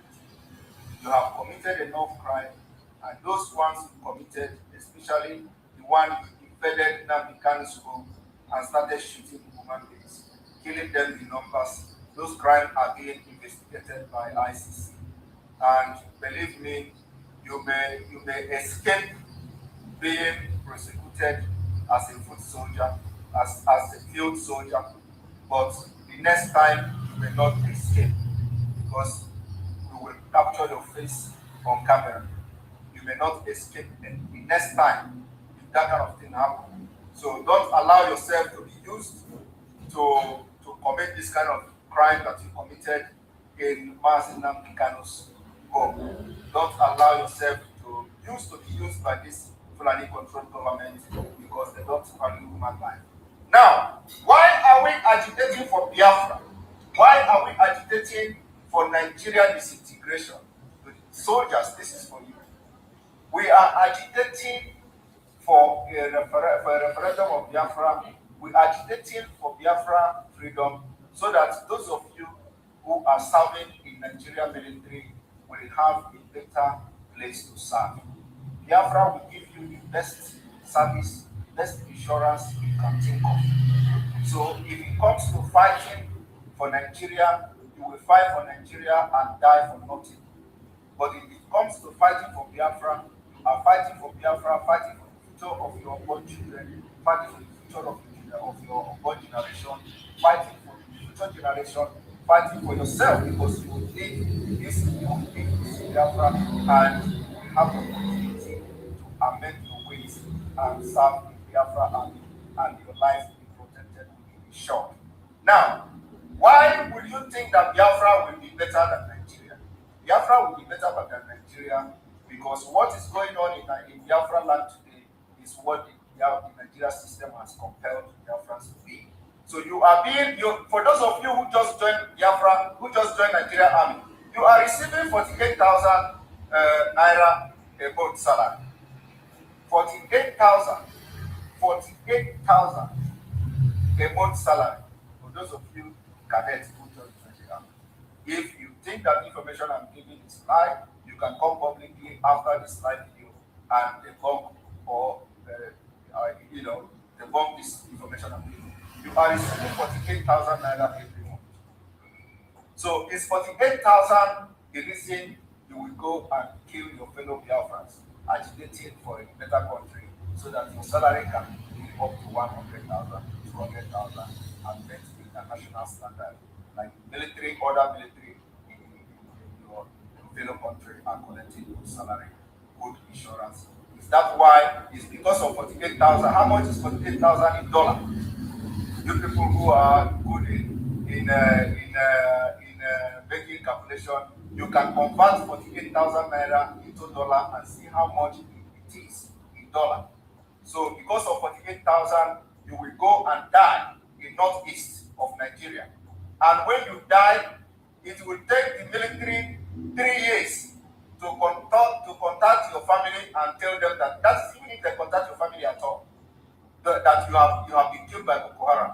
And that 48,000 naira will be going into the military pockets. For that 3 years, they did not contact your family. They have been collecting that money. You see the wickedness and the evil in the military you are serving. Somebody was killed and they did not inform the family, and the salary of that person, somebody is collecting it in military.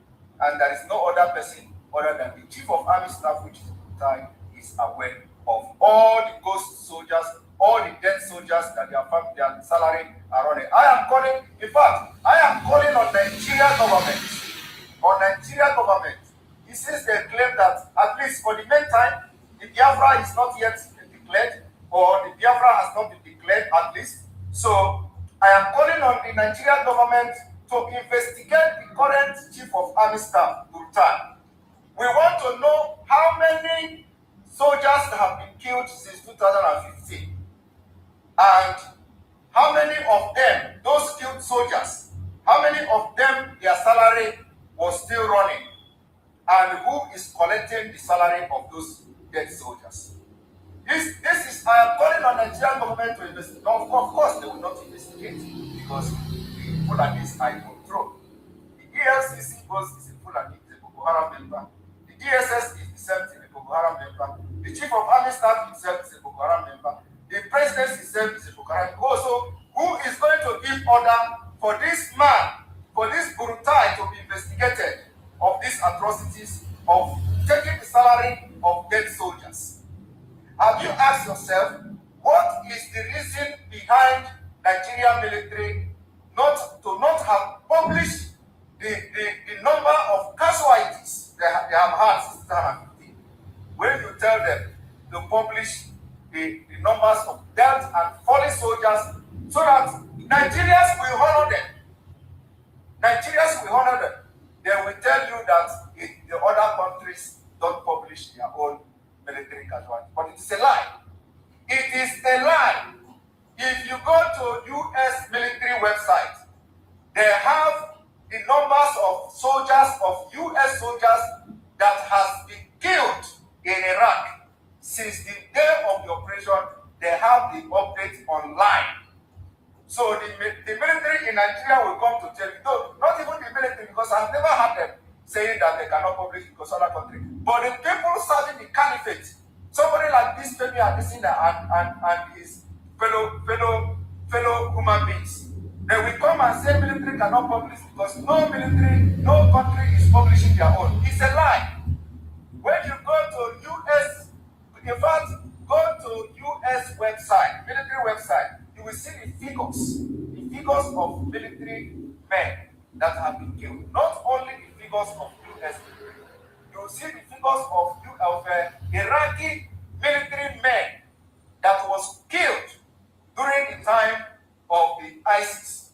Even during the time of the crisis till date, the information is available online. But why are Nigerian army fallen soldiers in Nigeria are not available? When you go to Nigeria to search about the soldiers, about the fallen soldiers, this is what you are going to see. They tell you the casualty is unknown. Look, this. You see it? They tell you the information is unknown. Unknown. Do you know the reason why it is unknown? It is unknown because they are taking the salary, not only that they are taking the salary, Even when you don't have enough ammunition to fight Boko Haram, when you don't have enough food, we have watched a video where soldiers were falling and dying because of hunger, because there is no water. In Boko Haram, then, soldiers were no bullets have touched those soldiers. Not bullets, no machetes, no weapon. They are just falling down and dying because there were no food and there were no drink. There were no water. Soldiers started dying with no water. And again, the soldiers that I am talking to, you people know what is called parking allowance is in military service. You know what is parking allowance? How many of you have received parking allowance? Except those in Abuja. All of you that any time they touch you, you carry your AK-47 to go and start killing innocent citizens that are fighting for a better country for you, that are fighting for a country that you can work, you can be proud of a military service, that you will go to your account where if your mother is dead and something happened to your family, you will go into your account and pull out money and solve the problem.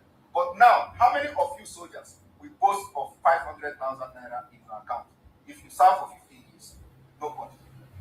None of you in soldier, none of you in military today, none of you from corporal to sergeant to, none of you today have 500,000 naira in your account. If you have 500,000 naira in your account, you know that you have engaged in corruption. You know that you have engaged in taking bribes. You know that you have done something you are not supposed to do to be able to have that 500,000 naira in your account. Because from your salary, you don't deserve to have 500,000 naira in your account. And these people that are sending you to kill innocent Biafrans that are agitating for the freedom so that you will come back and serve in a better country, you will go and kill them. And because you don't even have the money to feed your family, you don't have the money to help your extended family, your 48,000 naira they pay you every day cannot even buy you house. You cannot even go to a good restaurant and eat. But the people sending you, people are sending you, you are even sometimes more educated and more smart than them. But they send you to kill your fellow Biafrans. You kill them, and then you come back again to serve, and they will use you to send trap to Boko Haram in Northeast, and you die. A lot of you have died, and you just died for no reason. You just died for nothing. Your family will be calling you on phone. Your phone will you are no longer reachable, and then that is just the end. You have died. Claiming you are defending Nigeria, and maybe are using you for business. They are using you to buy houses in Dubai. They are using you to buy mansions in US. They are using you to buy mansions and send those money to banks in Switzerland. But you don't have nothing in your account. And tomorrow you see people carrying flag of Biafra. You yourself will even take the video of the crime you are committing. It is time you begin to think, because Nigeria can never help you. Tell me, most of you in Nigeria Army today, I hope you people are watching me. Most of you who have served 15 years in Nigeria Army, have you been able to save $500 million naira? If you serve 15 years in Nigeria Army, especially those of you from South, because you will serve 10 years, you never get promoted. Your mates who started the service with you, some of them are colonel. Some of them are colonel.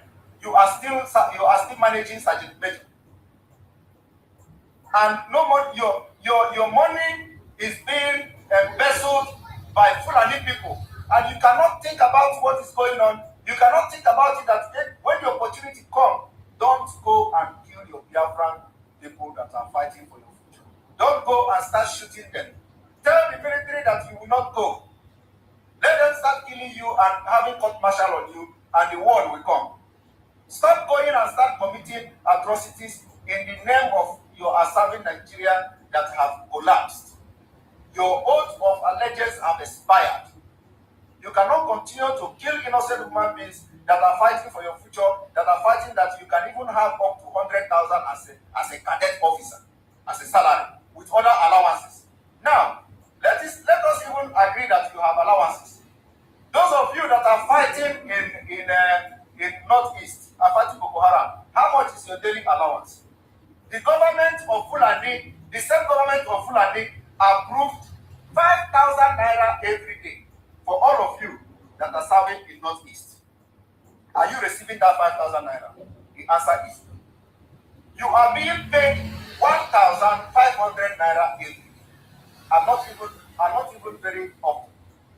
So you see, they collected 5,000 from Nigeria government, and they are paying you 1,500 naira to go and start fighting Boko Haram without weapon, without good weapon, without ammunition. And they kill you, you die for 1,500 naira a day.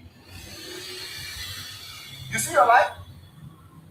Your life is more than 1,500 naira. That is what I have come to tell you today. Your life is more than 5,000 naira.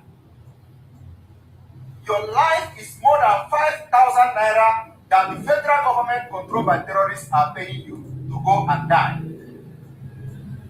You are the most cheapest animal. If because of 5,000 naira you are going to kill yourself in the Northeast, meanwhile you have the opportunity to stand your ground and demand for the freedom that we are fighting for. So that you don't even go to start fighting in any battlefield, we will be organizing peace mission for you. Peace mission, because there will be no terrorists in Biafra land. There will be no terrorism in Biafra land. What we will be embarking on is what we call peace mission. We will embark on peace mission and send you to that Northeast with the heavy military equipment, state-of-the-art equipment, to go there and fight. And when you go there, you know that you are going there to represent Biafra and fight in the name of Biafra Army with the best weapon available. So when you are coming, when the other military see you, like when you see American military today, ordinarily the presence of American Army will solve everything. If American soldiers, if they land, they say they are going to fight Boko Haram, you will see, not only, in fact, only that the American Army is coming, everywhere will just start.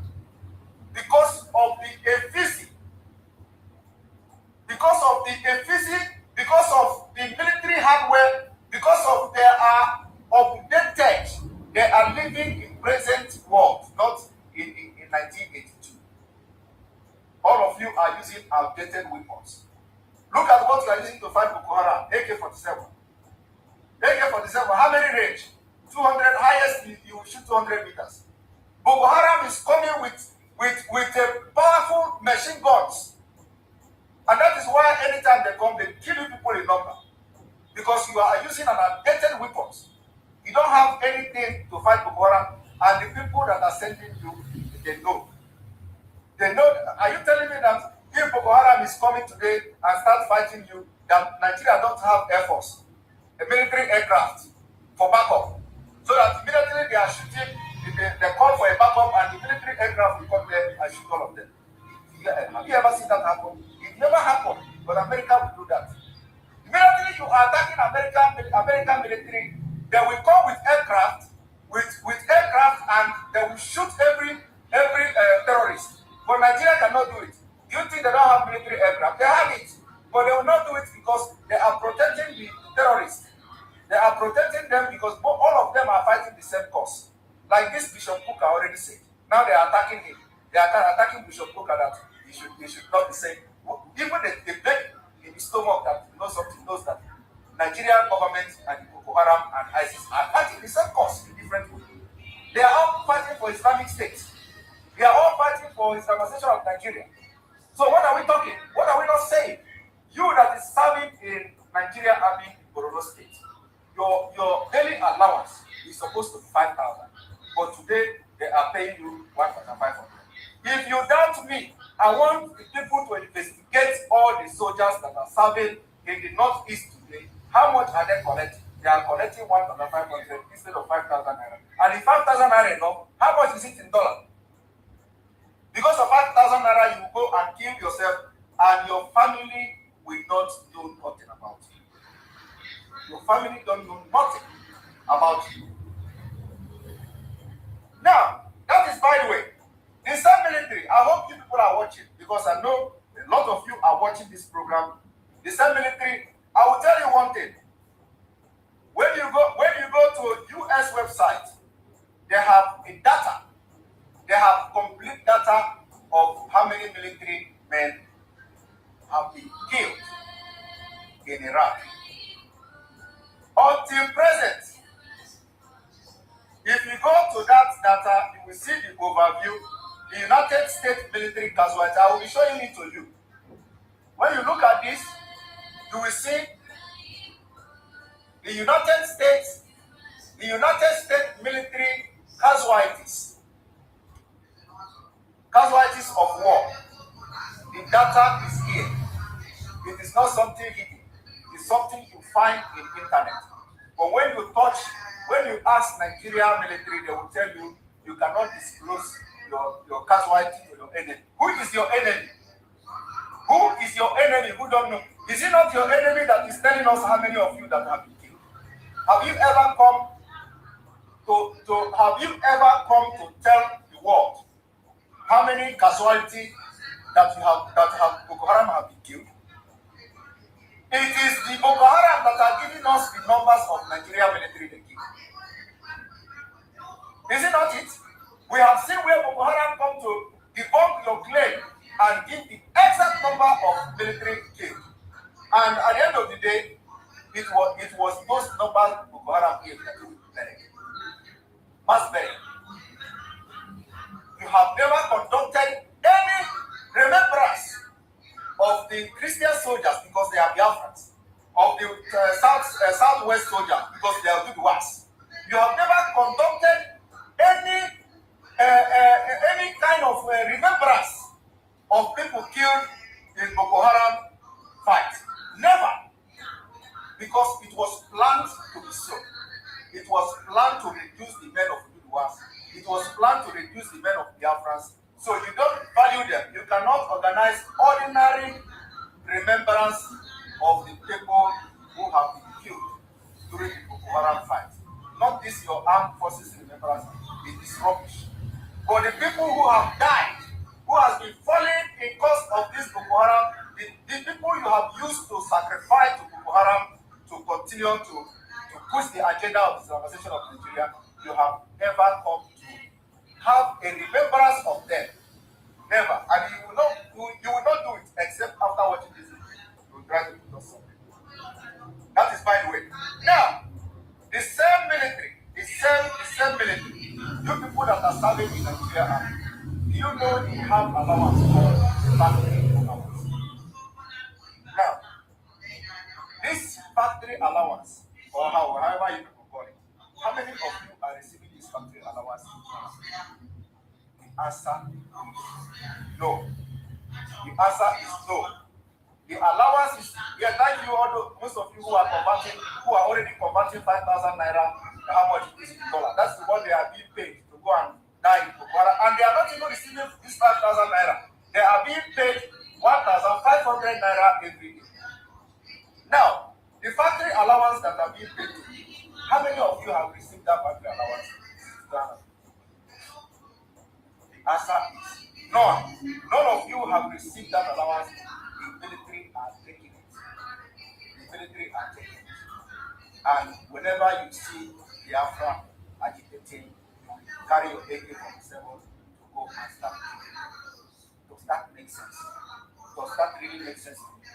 You see that why I am here now, shouting and using my precious time to come to shout to you is because we want a country that you can be proud of. We want a country that when you travel to UK, to United Kingdom, the immigration officer will not look at your green passport and see coat of arms and tell you to go this side. You will be subjected to a different security check because you have a Nigerian passport. We are looking for a country where, as a military man serving in Biafra, you will be able to build house from your salary alone. You will be able, in fact, in Biafra why we are not even looking at this kind of system that everybody is building house everywhere. Because everybody will have a good place to live. The idea of Biafra is that we are adopting, as I said it before, Biafra is going to be the beginning of civilization in Africa. We are adopting European system. European system that nobody will be allowed to live in mud house. The government will build house for its citizens. It is the responsibility of the government to protect its citizens. So there is going to be house. There is going to be housing, government housing for those who cannot afford to build house. We have government housing. When the social service will be put in place, you will not be allowed to live in mud house. That is the Biafra we are looking at. So those of you serving in Nigerian military, you have a better chance in Biafra. Even the Boko Haram are well paid more than you. Because I cannot understand why they keep recruiting people. Boko Haram keep multiplying in their numbers. And every day, they tell you that the Boko Haram has surrendered, 1,000 of them surrendered. But they keep increasing. And those ones who have surrendered already joined Nigeria Army to be leaking the secrets to their people in the Sambisa forest. So, why I'm telling you this, when you see people protesting this year in Biafra land, in Yoruba land, because it may even happen in Yoruba land, we never know. Don't go and kill them. If they tell you, well, listen, just watch what is happening in other countries of the world. Venezuela, Thailand, all those countries. Watch what is happening there. The masses want a better government. It is not for themselves alone, but for you. So that when you are serving in military, you will have insurance. What we call insurance.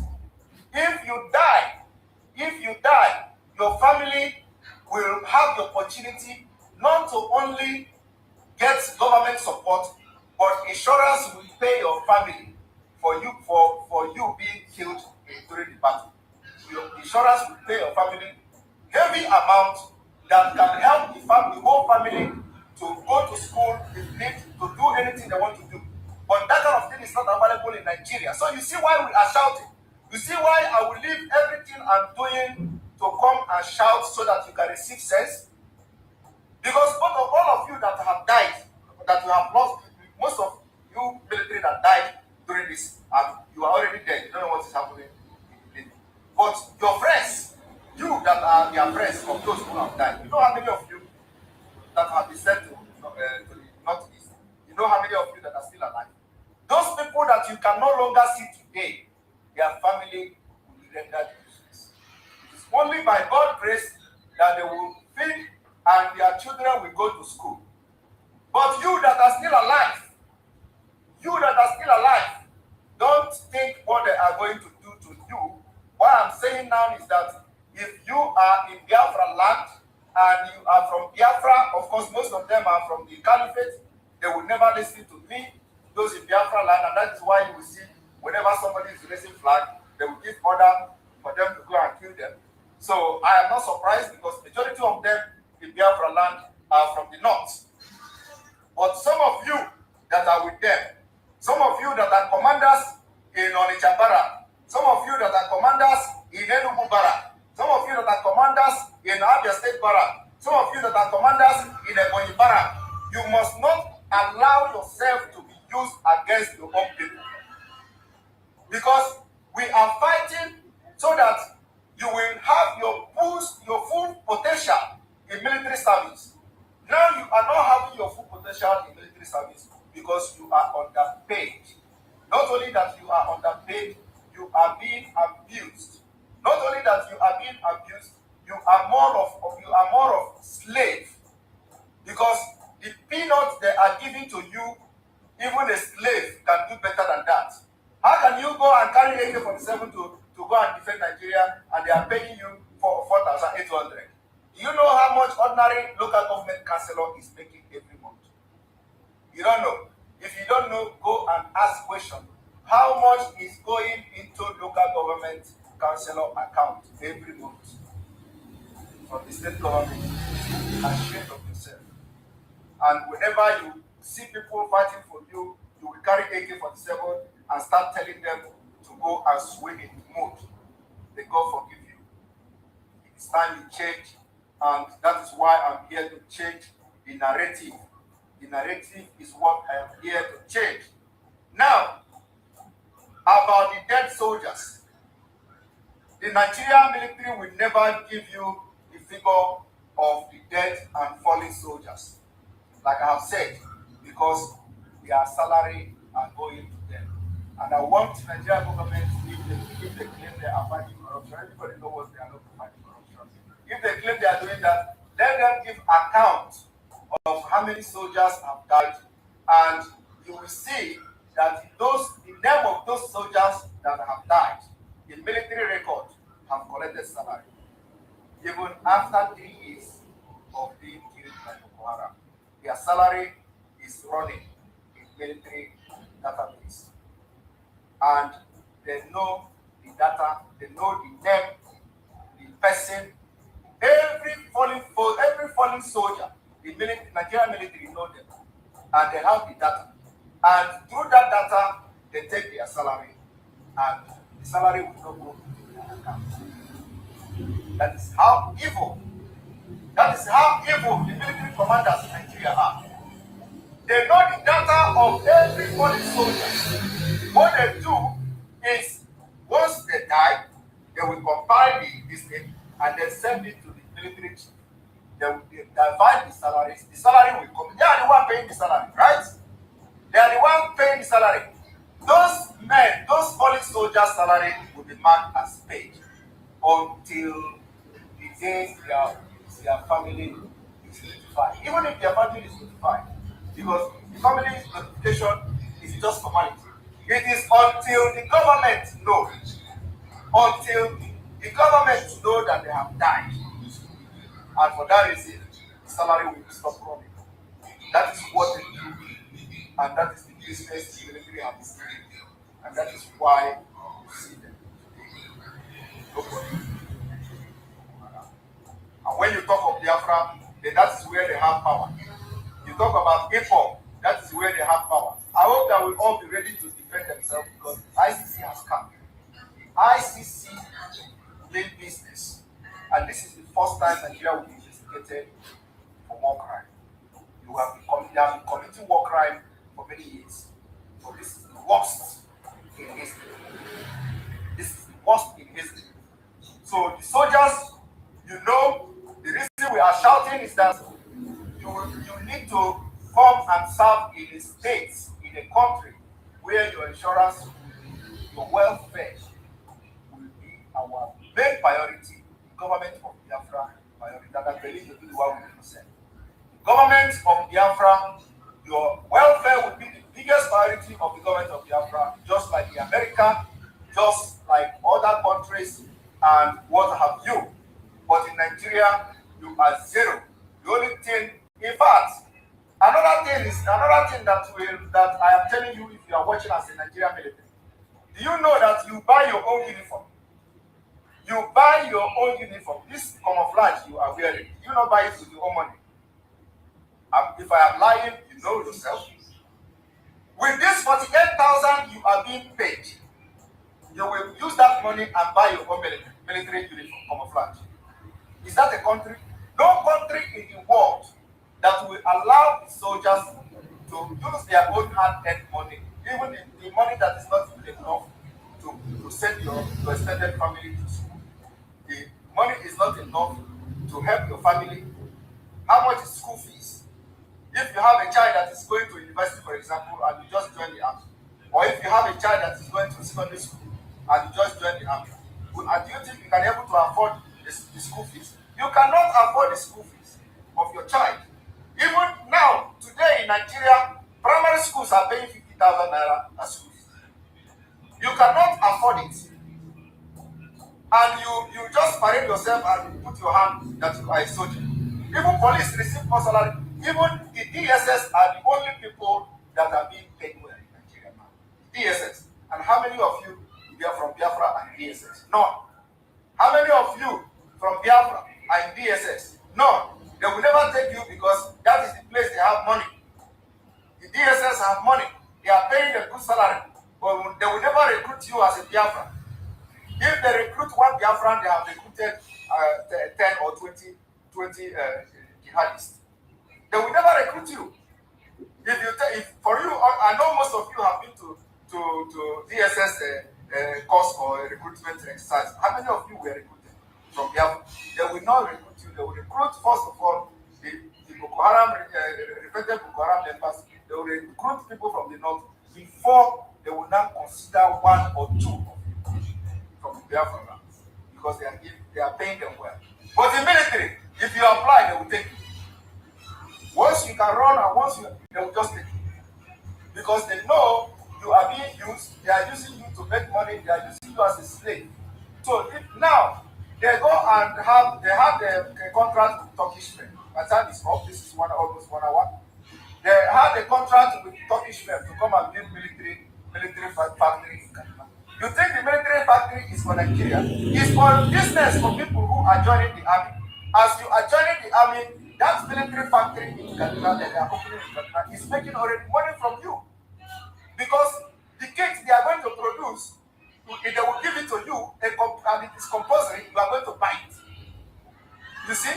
They pay you for 8,000, from that for 8,000, the biggest part of it will go to that military factory in Kaduna that is not owned by Nigeria. You see how they have extorted money from you? And in actual sense, it was supposed to be, or it is supposed to be a government. It is government duty. It is the military that are supposed to provide everything, kits for you as a military man. They will provide it. They will provide everything for you. But in Nigeria, you buy it. After being underpaid, you buy your military kits. So, we are telling you now, what all this information I am giving to you, of course, it is something that is happening to you. It is not a secret. But you know, now you know that we know. So, it's left for you to, if they send you to go and start killing people members of Biafra agitation, don't go. Let it be the thing that will bring problem.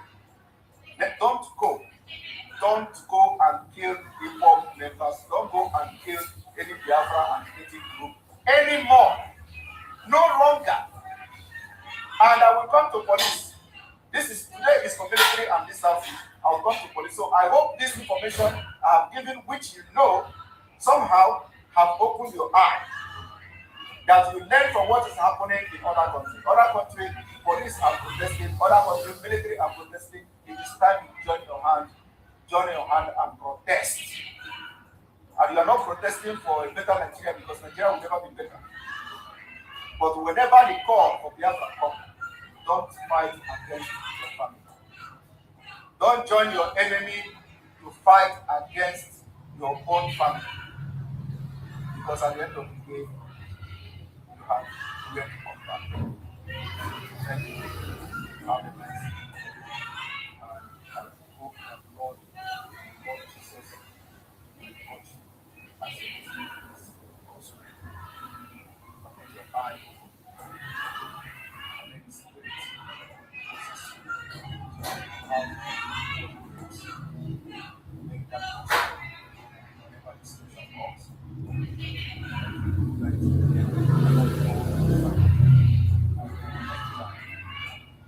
God protect you.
silence of the night, we still call your name.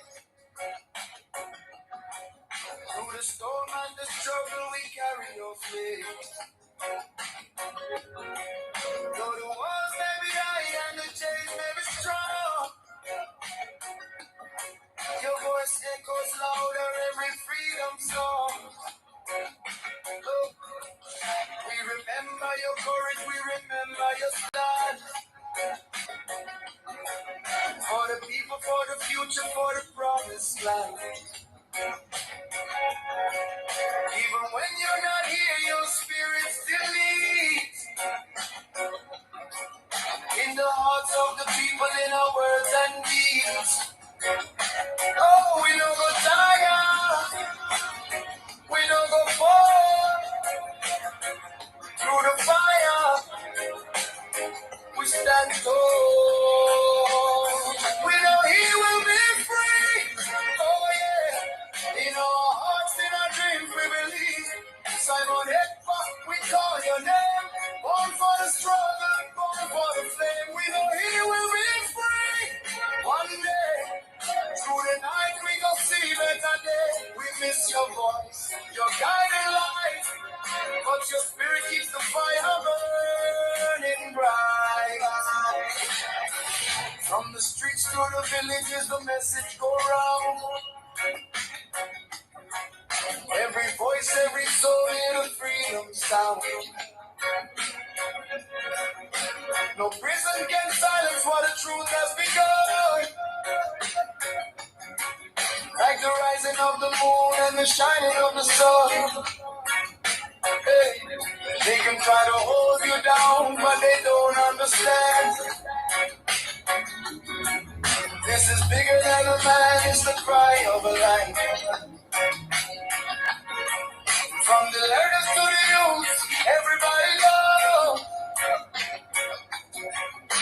Freedom is a seed and it's already grown. Oh, we go rise again. We gon' go fair. Through the pain, your voice we hear.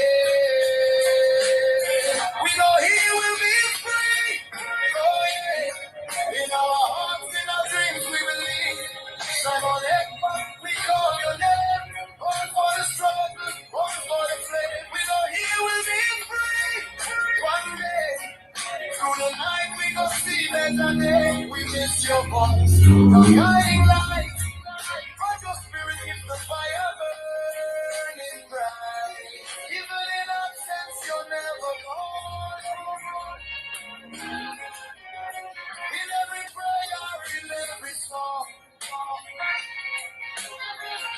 your strength lives on, your fire remains. Breaking the silence, breaking the day. Stop shine, freedom, freedom, we cry. Freedom, freedom, we rise.